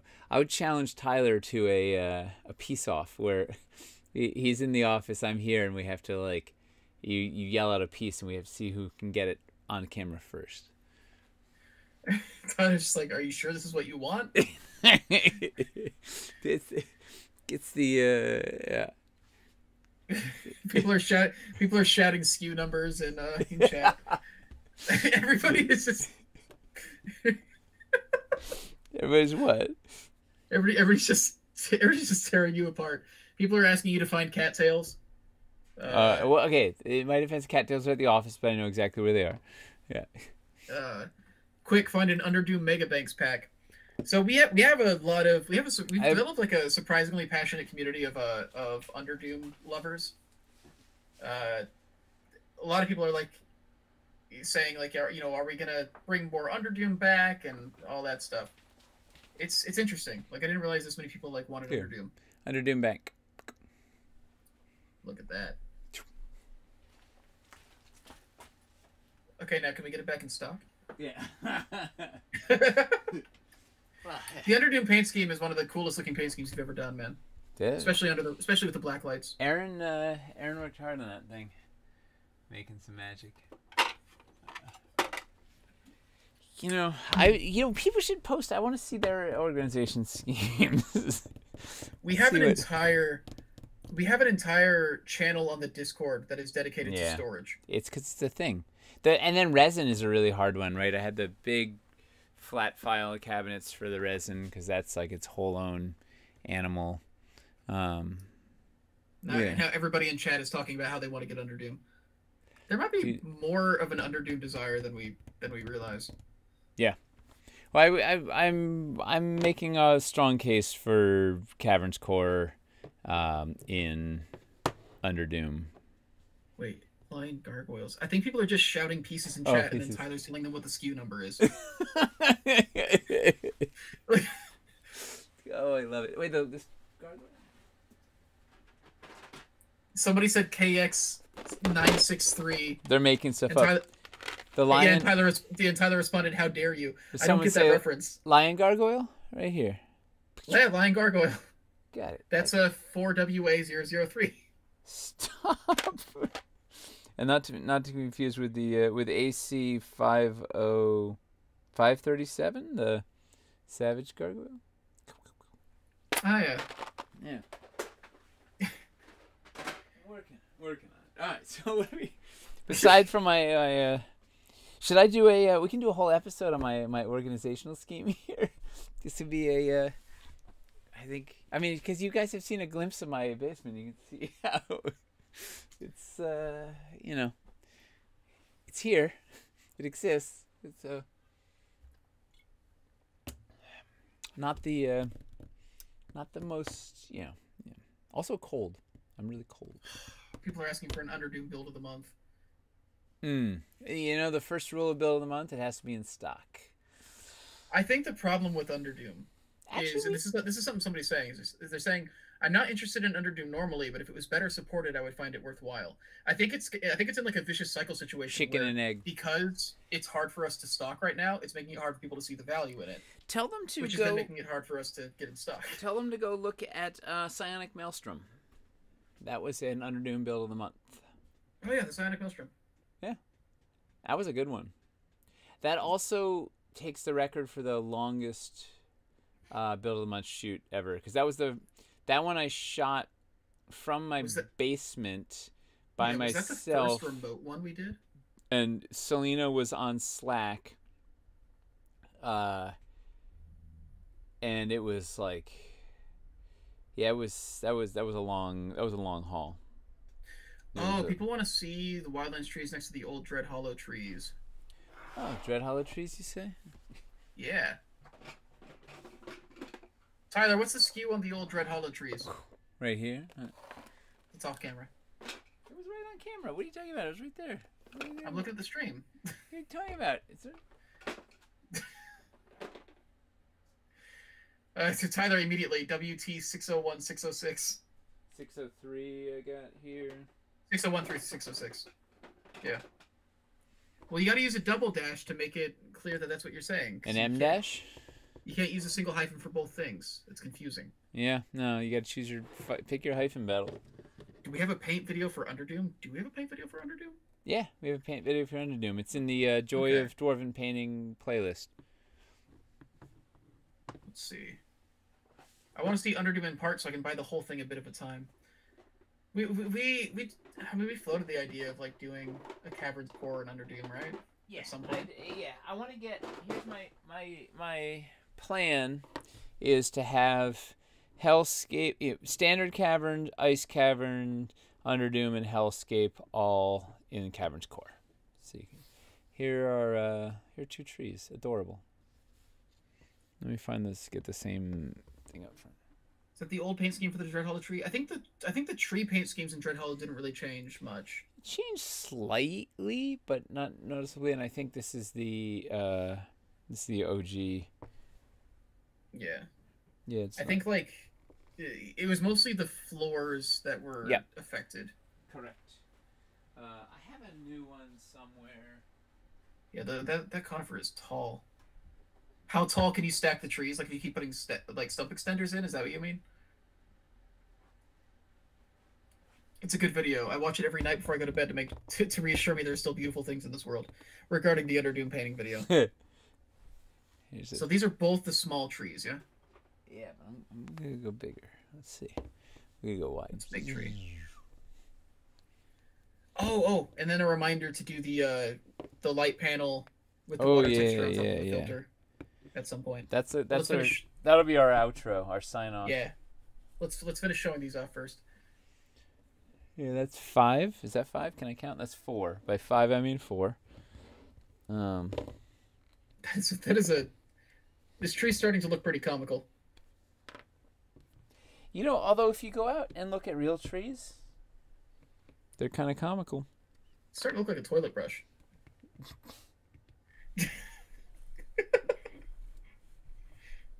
Tyler, what's the skew on our toilet brush? It's running out of light. I hope there's not any skew on the toilet brush.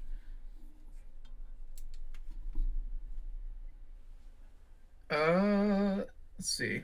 You start getting into scatter trees, wildlands. I kept it again to mountains. It'll be easier to do this go around to the store, so we should be able to handle that. What? What are you talking about? I'm not entirely sure. I think talking about trying to get scatter trees. I think he's saying that they'll be better stocked after wildlands. Okay. TP. So Tyler says TP821, but IME followed up with TP002, and I'm down for that actually. That was pretty good. We're gonna have to crowdsource our SKUs. Crowdsource our SKUs. Anybody there want to build spreadsheets? Any of you guys like spreadsheets? No, you guys. I would definitely put money on Tyler in the steel cage match, the spreadsheet steel cage match. Although, you know, Randy versus Tyler. Just two like absolutely jacked, just like 100% like ripped, like muscular, like oiled up dudes get into a cage and sit down at their computers and start furiously using Microsoft Excel. Yeah, it'd be awesome. Right? Who wouldn't want to watch that? I'm so in. Oh, he's made an algorithm. All right. I'd work for you guys in a heartbeat. We get that a lot. it's pretty fun. It's a lot of work, but it's fun. Yeah. They're definitely worse jobs. I keep a spreadsheet to keep track of what Dwarven Forge pieces I have. Yeah, there's a lot of our backers make their own spreadsheets. When the Kickstarters are going around to like help them keep track of things. All right, let's build this. Let's build this. Tyler says Randy is his Apollo for the spreadsheet the battles. Apollo Creed. Yeah.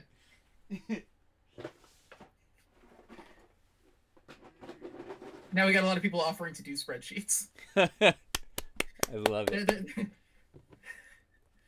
They're like, I'm not proud, but if it means I can work for Dwarven Forge, I'll do it.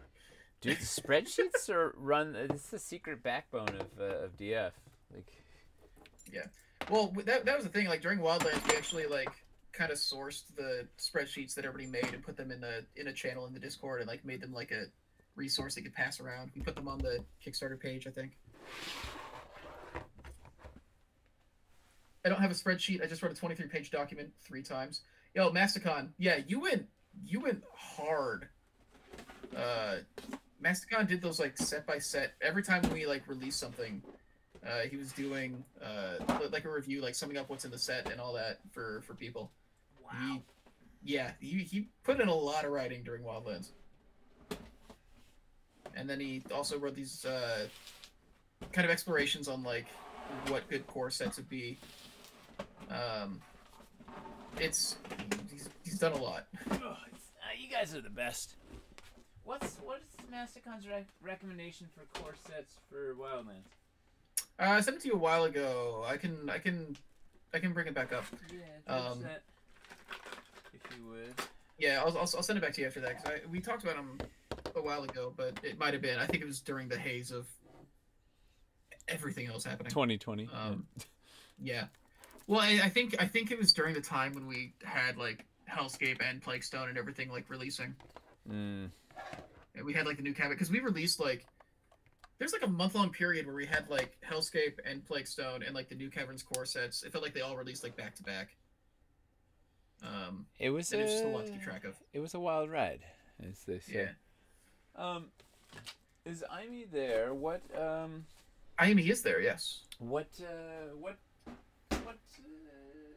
she want to see for where we pop? What filters do we hit?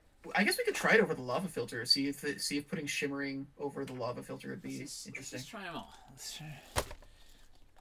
I mean, yeah, there's not that many filters. Let's just use everyone. There's literally 2. Well, I guess there's a curve and a straight, right? Am I making up? Yeah. There's only 2, aren't there? Yeah, we do need more, don't we? Yeah, like it's. I think we started selling people on the idea of light panels, and now we need to just make more filters for them. Fair. Because I remember people being really skeptical of them before, but I think they're starting to see some really cool stuff be done with them.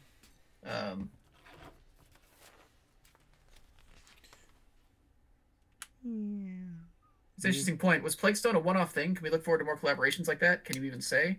We don't currently have any plans for something like that. Well, I don't think we did a good job. Like, I don't think Paizo would be excited to do another collaboration with us. The main problem is the length of our production cycle compared to like what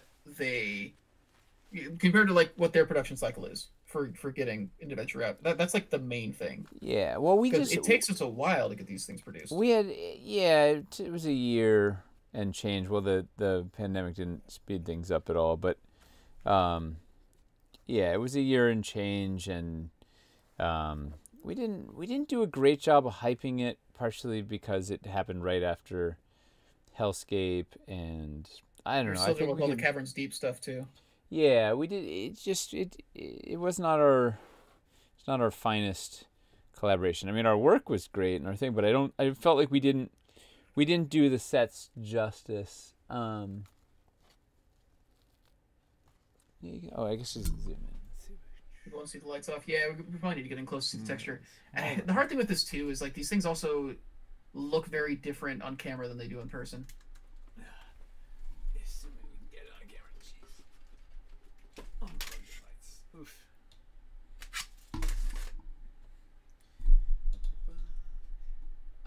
But yeah, I mean, I guess the other problem is Plaguestone didn't, and it might be because we didn't do a great job hyping it, but it didn't sell so well at the time. That's kind of cool. The Yeah, you can kind of see the flex a bit. is it in focus? I can't see. I think I need to get glasses. Do you have any terrain you can drop to kind of help hold it down and Well, some lava banks? You need to tell me the SKUs of the pieces I need to get. Or, Tyler, what are the lava bank SKUs? Okay.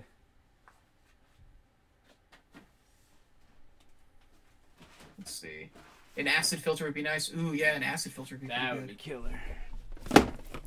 Hit me an acid. We could do both like a green one, also doing some kind of like deep purple one could be interesting. Now that's a band.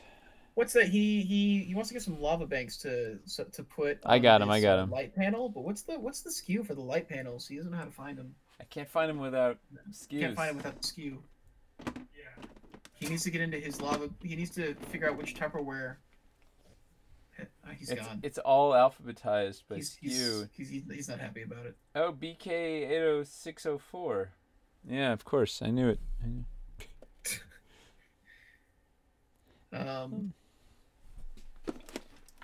It's interestingly, you can't really see the texture so much because well, I guess you can if that light from where the camera is, you can see it better than you can to the naked eye. That's the main thing. Is yeah, like the texture catches overhead light more than it catches light coming from beneath it.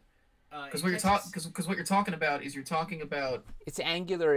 It creates speculars from angular light that's coming opposite your eye. Yeah. So you need some form of overhead light for the texture to work. Which I mean most people will have. But yeah. Like if the lights are completely off and you don't have any light except for what's coming from the light panels, you're not really going to see the textures. Like, can you see the difference? This is off. It's kind of cool. Yeah, it looks awesome off. Like that's actually lava looks really good with this stuff. Like I did a whole bunch of I put this texture on a whole bunch of different things for one of the updates, and it was just like everything looks good under the texture. But the lava looks it definitely gives it a little extra zhuzh, but it's not quite as lively as I want. You know what I'm gonna do after this? Let's put the texture on top of different terrain trays on camera. Did we do this before on camera, or did I just do it alone in the basement? I think we've shown pictures. I don't know if we did it on camera. Yeah, I just did it alone in the basement. Again. You can send me those green sticks. You can send me those green sticks river filter prototypes that don't look good anytime. Drago says. I'd love more of those transparent ice cavern pieces to expand. Yeah, people have been talking about like wanting more of the transparent ice cavern stuff. You know, they just didn't look as good as I want. Like I feel like here, hey, Tyler, what are those SKUs? That looks like ice. Yeah, I think might need to churn the ISO on the DSLR down a little bit for this one. Sorry, I was digging into my highly organized system here to get some ice pieces. Oh, look at that. I just happen to have the clear ice pieces right at hand. I don't actually have enough to do anything good with. Well, I have more there if I need them. But, so they look actually really cool on this. Right? They do, actually. This is a pretty neat. Well, because the thing is, they don't. When you put them on something dull, they don't look as good. Like they need something light underneath them to like really, kind of look awesome. Like you can see part of the problem with them is you can see the indentation because they're clear. You can see the indentation underneath. You can even see the Dwarven Forge writing whatever. But man, you put them on something like this, things get lively. What? The WizKids gelatinous cube looks crazy on these light panels, apparently. Ooh. Hold on. Let me just go consult my organizational scheme over here. What's the SKU? The SKU for somebody else's gelatinous cube?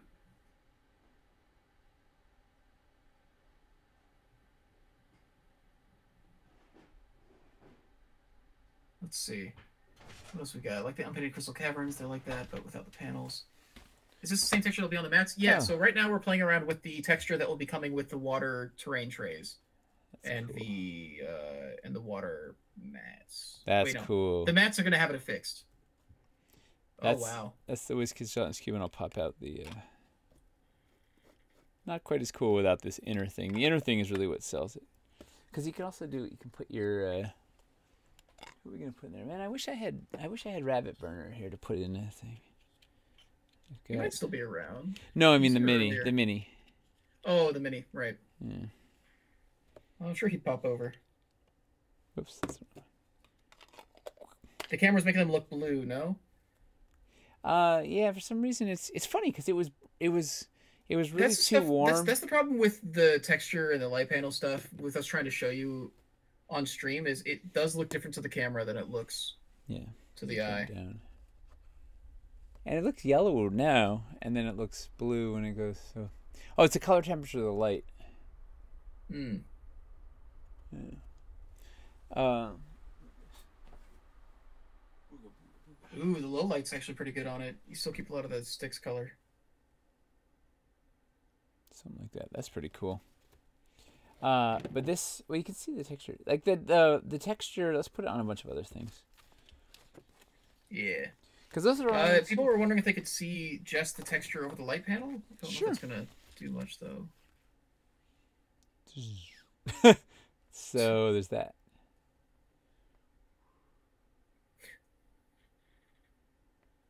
Yeah, it doesn't look like much. Not much. Oh well. Yeah, but that's what we're here for, experimenting. Let's what terrain trays would you like to see? I have all of them, and those are. I have an organizational system for those. Let's go with the acid. Okay. What else? Give me Acid 3. good. What else? What do people want? People saying water.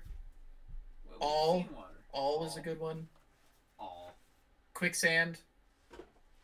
What about the gibbering mouther? Yep, got it. What's the B side on the quicksand? Isn't there like a purple poisonous looking like quagmire one? Necrotic sludge. Thank you very much. Yeah, the sludge. Stone and grass for rainy day terrain. Ooh, yeah, you could drop it in like a you can make like a wet forest thing with it. I love that band. Wet forest. Yeah. I feel all is the appropriate answer. Yeah, that's the thing. People are gonna ask you to do as much as they can get away with. Let's start. Well, we were doing some of it. We still have the lights off, but maybe that's okay. Maybe does this help? What's this? Oh, it's a gelatinous cube. Oh, did I miss the question? Did we ever get an official call on if the river terrain tiles were going to be straight / pool curve / still? Oh yeah, we. Wahoo! So, remember how we flipped the B sides of the river so they made more sense? Yeah. Yeah. So we almost missed that, and then right before the pledge manager went live, somebody caught it, and I can't remember who it was. Somebody in the Discord caught it, and we got over tonight. Yeah, we swapped them so that they make more sense, and they, like the B sides, are now lined up correctly so that you can use those trays with each other more easily. Yes. Although maybe double check that. Slack me to remind me to, or Slack Eric because he's more reliable, just to make sure that we got the right B sides on those before we go into production. Okay, I was pretty sure we did. But I'll double check. It was we wanted the. Yeah, you wanted the straight. We wanted the straight to go into the mouth. Yep. And the curve to go into the rapids, I think is what it was.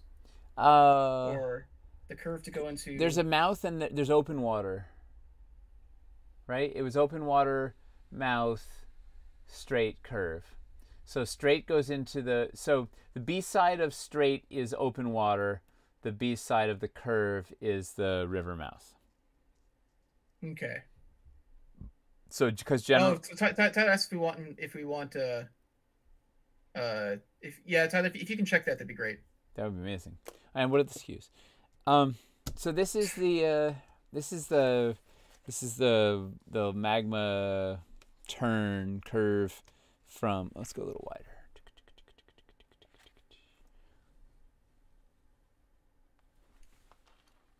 Man. Let's see. so then this is with the texture. It's pretty cool.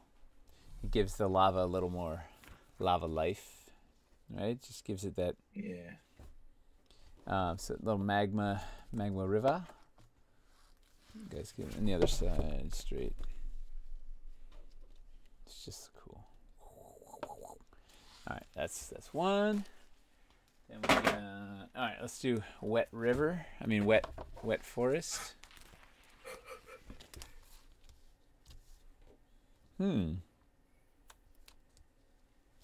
one maybe doesn't make as much sense, but I don't know. If you put a, it's also hard to tell. It's also like the angle of the light and all that. Yeah, I thought it looked good in person. It's just too wet. It would be good to cut circles in it and put like puddles. It'd be good for puddles, but I think it's might be too wet. Like looking at it in person, I don't know. It looks pretty small. It's too uniformly wet.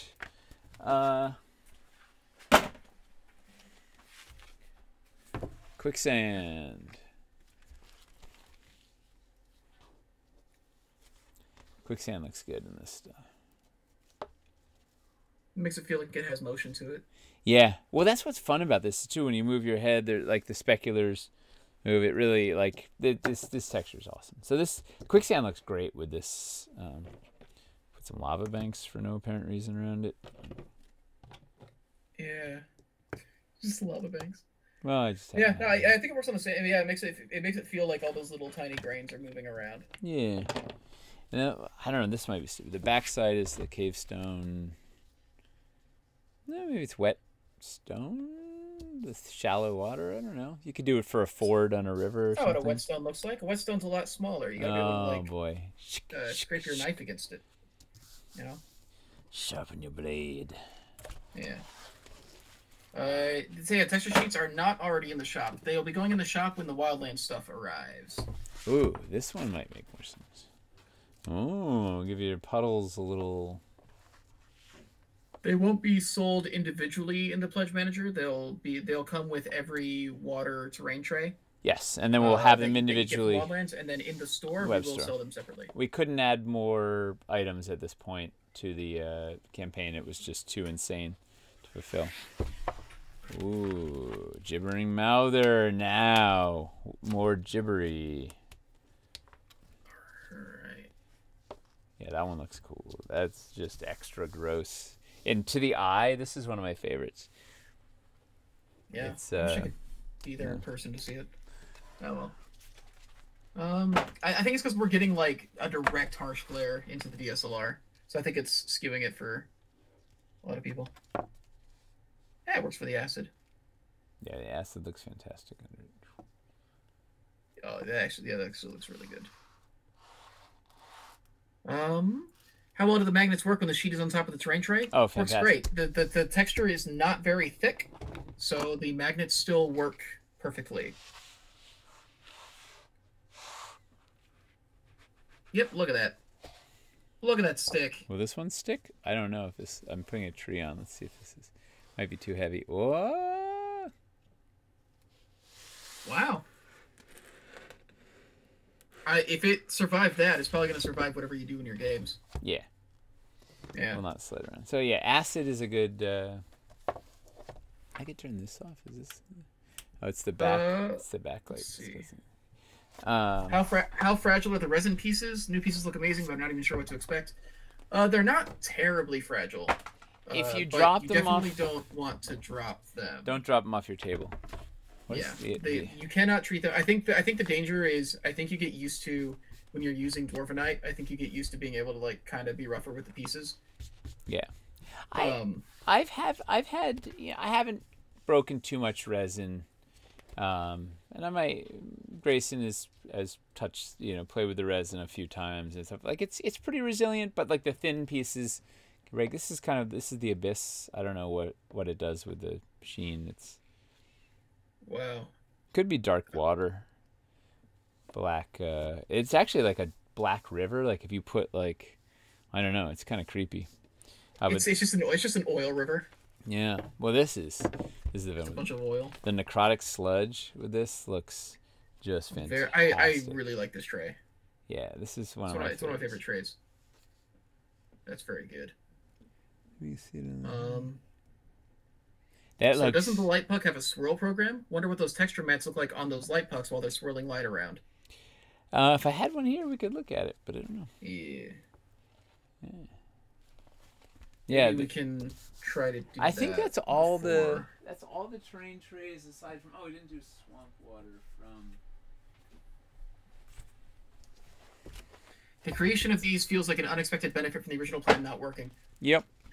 Yeah, like it genuinely does seem like a thing where it's like, yeah, there is actual like benefits to us having these be their own sheets. Yeah, you get to retrofit all your fun bits, and then swamp water, which was sort of too green anyway. Now it really looks like real swamp water. Biggest danger for resin are the little bits and limbs that snap off. Yep. Yeah, I've seen people like break the like the portal from the Hellgate and stuff. Yep. That's rough. I think that's every single terrain tray. I did the water. Oh, I didn't do old school lava. Do we need to see old school lava? And I didn't do the plague stone. Might as well. If you ask people if they want to see something, they're gonna say yes. Alright. Where the heck? I think all of my. I think all my old school lava is. I can look at a small section. All my 12x12 old school lavas are in builds currently, I think. But I can do a 4x8. Let's see. A little lava sandwich. Friendly edge. It's just extra spicy. Dude, who doesn't like extra spicy? That looks good. The 12x12s are all in that Hellscape, or that Den of Evil build, I think. Or some other build underneath it? I don't know. That's fair, right? You got all those builds laying around right now. I have 4 2x3 builds stacked up in here right now. So I'm running out of. I'm really and a city development table is 2x3. I'm really in trouble with space right now. But I think that's it for. I think that's all of our things, unless somebody can. Oh, ice. Oh yeah, how do we forget ice? I don't know. Yeah, somebody's even asking in chat, like, did we do the ice tray? I'm sold. Also, once these hit the store, I love my trays. Yeah, terrain trays are very useful. Just have Sly flourish about them. What does Sly say? Ooh, that's cool. He loves them. He thinks they're one of the most convenient ways to build. He loves flying stuff in and out. You know who also does? Monty from Dungeon Dudes. Yeah. Especially on stream. It's like in the olden days when you could play in person. Yeah, ice looks great with the sheen of a real ice sheet. Oh, you know what I didn't see? The River Styx. What's the B-side? Do I not have River Styx terrain tray?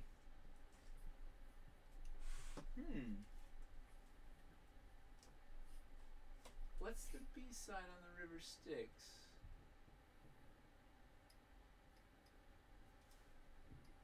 I have no idea, honestly. Oh, it's Magma Stone. Wait, no, I do have it. I had it. Come on. Okay. Whoa. It's holding out. Lava Burrows for Build of the Month 2021. They can be the Build of the Month for the whole year? So this is the Magma Stone, or Lava Stone, which once again looks good with this. Ooh, what's this little ding? I guess kind of gives it a shimmering effect, which makes sense with all the heat. Yeah, it looks neat. Particularly, once again, to the eye, looks really good if I do this. Yeah. And then here, let's look at River Styx. Look at that. Ooh. Also creepy. Weird. Yeah, so basically pretty much everything looks good except for the forest. So yeah. We just did all the train trays, I think, unless somebody can mention one that I didn't do. I think we did every train tray in existence. We certainly had a lot of them. Some people are saying they're sold on the textures now. I think a lot of this will depend on where you sit at the table in the room compared to what light source is present. Yeah, that's totally it. Like, if you are directly like in the maximum glare spot of a light, it might might not be the best thing. Yeah. But I mean, generally speaking, you'll have the freedom to kind of move around a bit. It adds a little life to the build. People are saying black stone, mountain, stone. Did we do the mountain? No. Did we not? Oh, we didn't do the stone side of the other. Yeah, I didn't do the rough stone. So we're seeing under white light. What if the light was slightly colored? Maybe cool effect too. You know, most likely. Yeah, because it would just reflects whatever light's there. So this is where's that wound? This thing has a wound. So that's the gray stone. Right, so you can see sort of like it's if there's no light, you get it, and then when the light hits it at a thing, it just gets. Yeah, this one. Let's turn this up. Huh. You kind of get that effect, like you ever like walk down a street like after a big rainstorm and the sun is like setting or rising down the end of the street, and if you look forward, like the entire street is just like glowing. Yep, it's exactly. Bright light. Speculative. That effect. And then we didn't do this guy. Looks like black ice. Yeah. Looks like black ice. Yeah. That one maybe doesn't make as much sense, but you could do it. This side, it would be neat to cut a little spot just for the acid pool on here. You could just you get some extras and cut out a. I'm sure we'll see somebody mod it like. Oh yeah, it's gonna be awesome. That somebody's me. Once that I have more than just the factory sample that has the label on it. You mod so much stuff. God, it's fun. You got to make it your own. You just started drilling through a piece on stream like a month ago. Regular basis. There's a trail of cut and hacked and drilled and mudded pieces. Yeah. All right, I think that's every single train tray, right? Did we get them all? Oh man, it's also 9:15. I think so. We gotta, it is. We went a little bit late to do all the train trays, but well worth it. Yeah, we've done it. We did the experiment. Well, that's also that's what we're here for. Like this is the this is the fun of this show is we can answer you guys' questions and just play around on camera and see what stuff looks like. So happy we could do it. I'll have to build my sewer chute now. Oh, dude, have fun with that. Dude, the sewers, I feel like the sewers are one of the most underrated volumes that we have. NBC Creations? Charles? Yeah, NBC Creations is doing a sewer chute. Woo! Like every time I see a sewers build, like they always look really cool. And like I don't know. I think they're underrated. Is the next on the Anvil sci-fi? Next week is actually going to focus we're going to be doing some building with the resin pieces. I'm sure we'll talk about some other stuff as well, but that's the main gist for next week. We'll also be drawing the players for the anniversary game next week. And then the week after that, we're gonna unveil our plans, some of our plans for the next Kickstarter. Yeah. And then the week after that, we do the live game setup. Wow. And then the week we start dropping beams. That. What do we do the week after that? I don't know. We'll figure it out. Yeah, let us know what else you'd like to see. Man. Yeah. That's when we do the episode. We'll do the episode about my organization system down here. That'll be a good one. Great. We'll just have to do a video walkthrough. Riveting. It's gonna be riveting. It's gonna be like it's just all speak and skew the whole time. It'll be. Any chance past builds of the month will be available again in the future? I guess there's no reason why we couldn't, but. I mean, maybe we'd have to have the sets back in stock, and I feel like them being a month. I feel like them being the build of the month is kind of the. But here's what we do: when we launch our next Kickstarter, we're gonna take a month or two off of build of the month, probably realistically based on bandwidth. Maybe we we do a rerun of a build of the month, because we only started doing the bundles recently, right? So we could take a couple of our most popular build of the months and do like basically a rerun of it, offering it as a bundle. If we do the ones that sold out, it could be like if you weren't able to get it the first time before it sold out, like we could do a yeah, assuming we actually have the stuff in stock, which could be a whole nother, I don't know. Which would be a problem considering that it would be the ones that sold out. Yeah. So we got, but we'll see. But like Ancient Anguish's castle stuff that I think we might have, that, or the Levers and Ledges. I don't know. We'd see what we have, see if any of them, we actually have any of them in stock. We could build a bundle and go. My 11-year-old earned money through snowblowing and just bought the sewers. He's loving them. How much snowblowing? How much snowblowing did your 11-year-old do? Like that's like. Yeah. That's how much of the sewers did he buy? I was never. I don't think at 11 I had the kind of cash to buy Dwarven Forge. Yeah, I definitely didn't. Wow, that's awesome. Tell your 11-year-old they're awesome. They should keep up that good hard work. Vertex is saying I thought we were gonna have a sci-fi jam session at some point. Maybe we can do that. We are. Let's do it in March. Yeah. Maybe that'll be the first one we do after the anniversary game. We'll see. We'll see where we are with everything. Yeah. Now I want to do a little talk about what our thoughts and challenges of sci-fi are, and because the sci-fi is approaching sci-fi is like a whole other set of challenges compared to our usual Kickstarters. That's interesting. It's exciting, but it's also like we got to not screw it up. Because Chris, we got to not screw up all of our Kickstarters. No, we can afford to screw up KS8. No, but I mean, like with sci-fi, yeah, that's it. You're banished to a lot of uncharted territory. You know? You're banished to skews duty. You're on skews for the next one. All right. Yeah, let's get out of here. It's 9:20. Let's get out of here. Thank you everybody for tuning in. Thanks for all your questions. Thanks for all your thoughts. Let us know what else you'd like to see us do at some point in the future. Let us know what builds of the month you want to see. Follow us on all the socials are down below. I'm at Nate Taylor on Twitter. If you want to usually blast out something interesting, maybe once a week. I'm not a prolific tweet guy. I do, if I get one good tweet out a week, it's a good week for me. I tweet a lot. First couple of years, I didn't understand Twitter, and then it became like the only social platform I really use. Yeah. I tweet a lot. I like it. I just don't have. I want to have things be meaningful. Like I want to, I want to have like a cool build to show or a cool thing. Man, speaking of builds, I just use it for jokes most of the time. I'm staring at the that river ambush build that we did. And I don't want to take it apart. I need to because I need the space, and I'm done with it and whatever. But it's like it's a really good one. Take some overheads and stuff first. That's a good idea. Take some overheads, like fully document it picture wise. Maybe we can do something with it. I did a little, fly through and whatever, but like, I don't want to take it apart.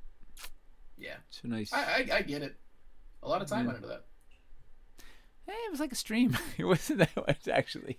It was. Yeah, but then you played it with your kids, and then you played it with your kids over 2 sessions.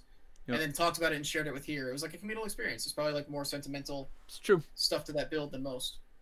It's true. It's fun, man. Doing the home game builds on here and then unleashing. Speaking of which, we're creeping up on that Burrows / Den of Evil combo. It's go figure. The party's a little further behind than I thought they might be. You know how you always plan like you plan like 3 times.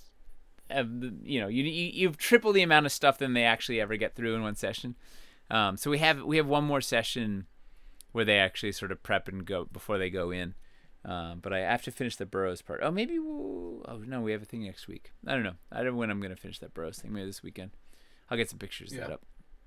But anyway, that's us. Follow us on all our things. Sign up for our mailing list so you know when we're doing anything else interesting that we're not doing on here. And wait, Hobby Hang tomorrow. What are you guys doing? Hobby Hang tomorrow. What are you guys doing tomorrow? Oh, we're painting. All right. We don't have a particular plan for tomorrow's. Ice walls. But we want to start pulling ice walls. I think I'm just trying to get through my Hellscape stuff. I'm trying to get through all my Hellscape before Wildlands arrives. You got time. So- You'll be okay.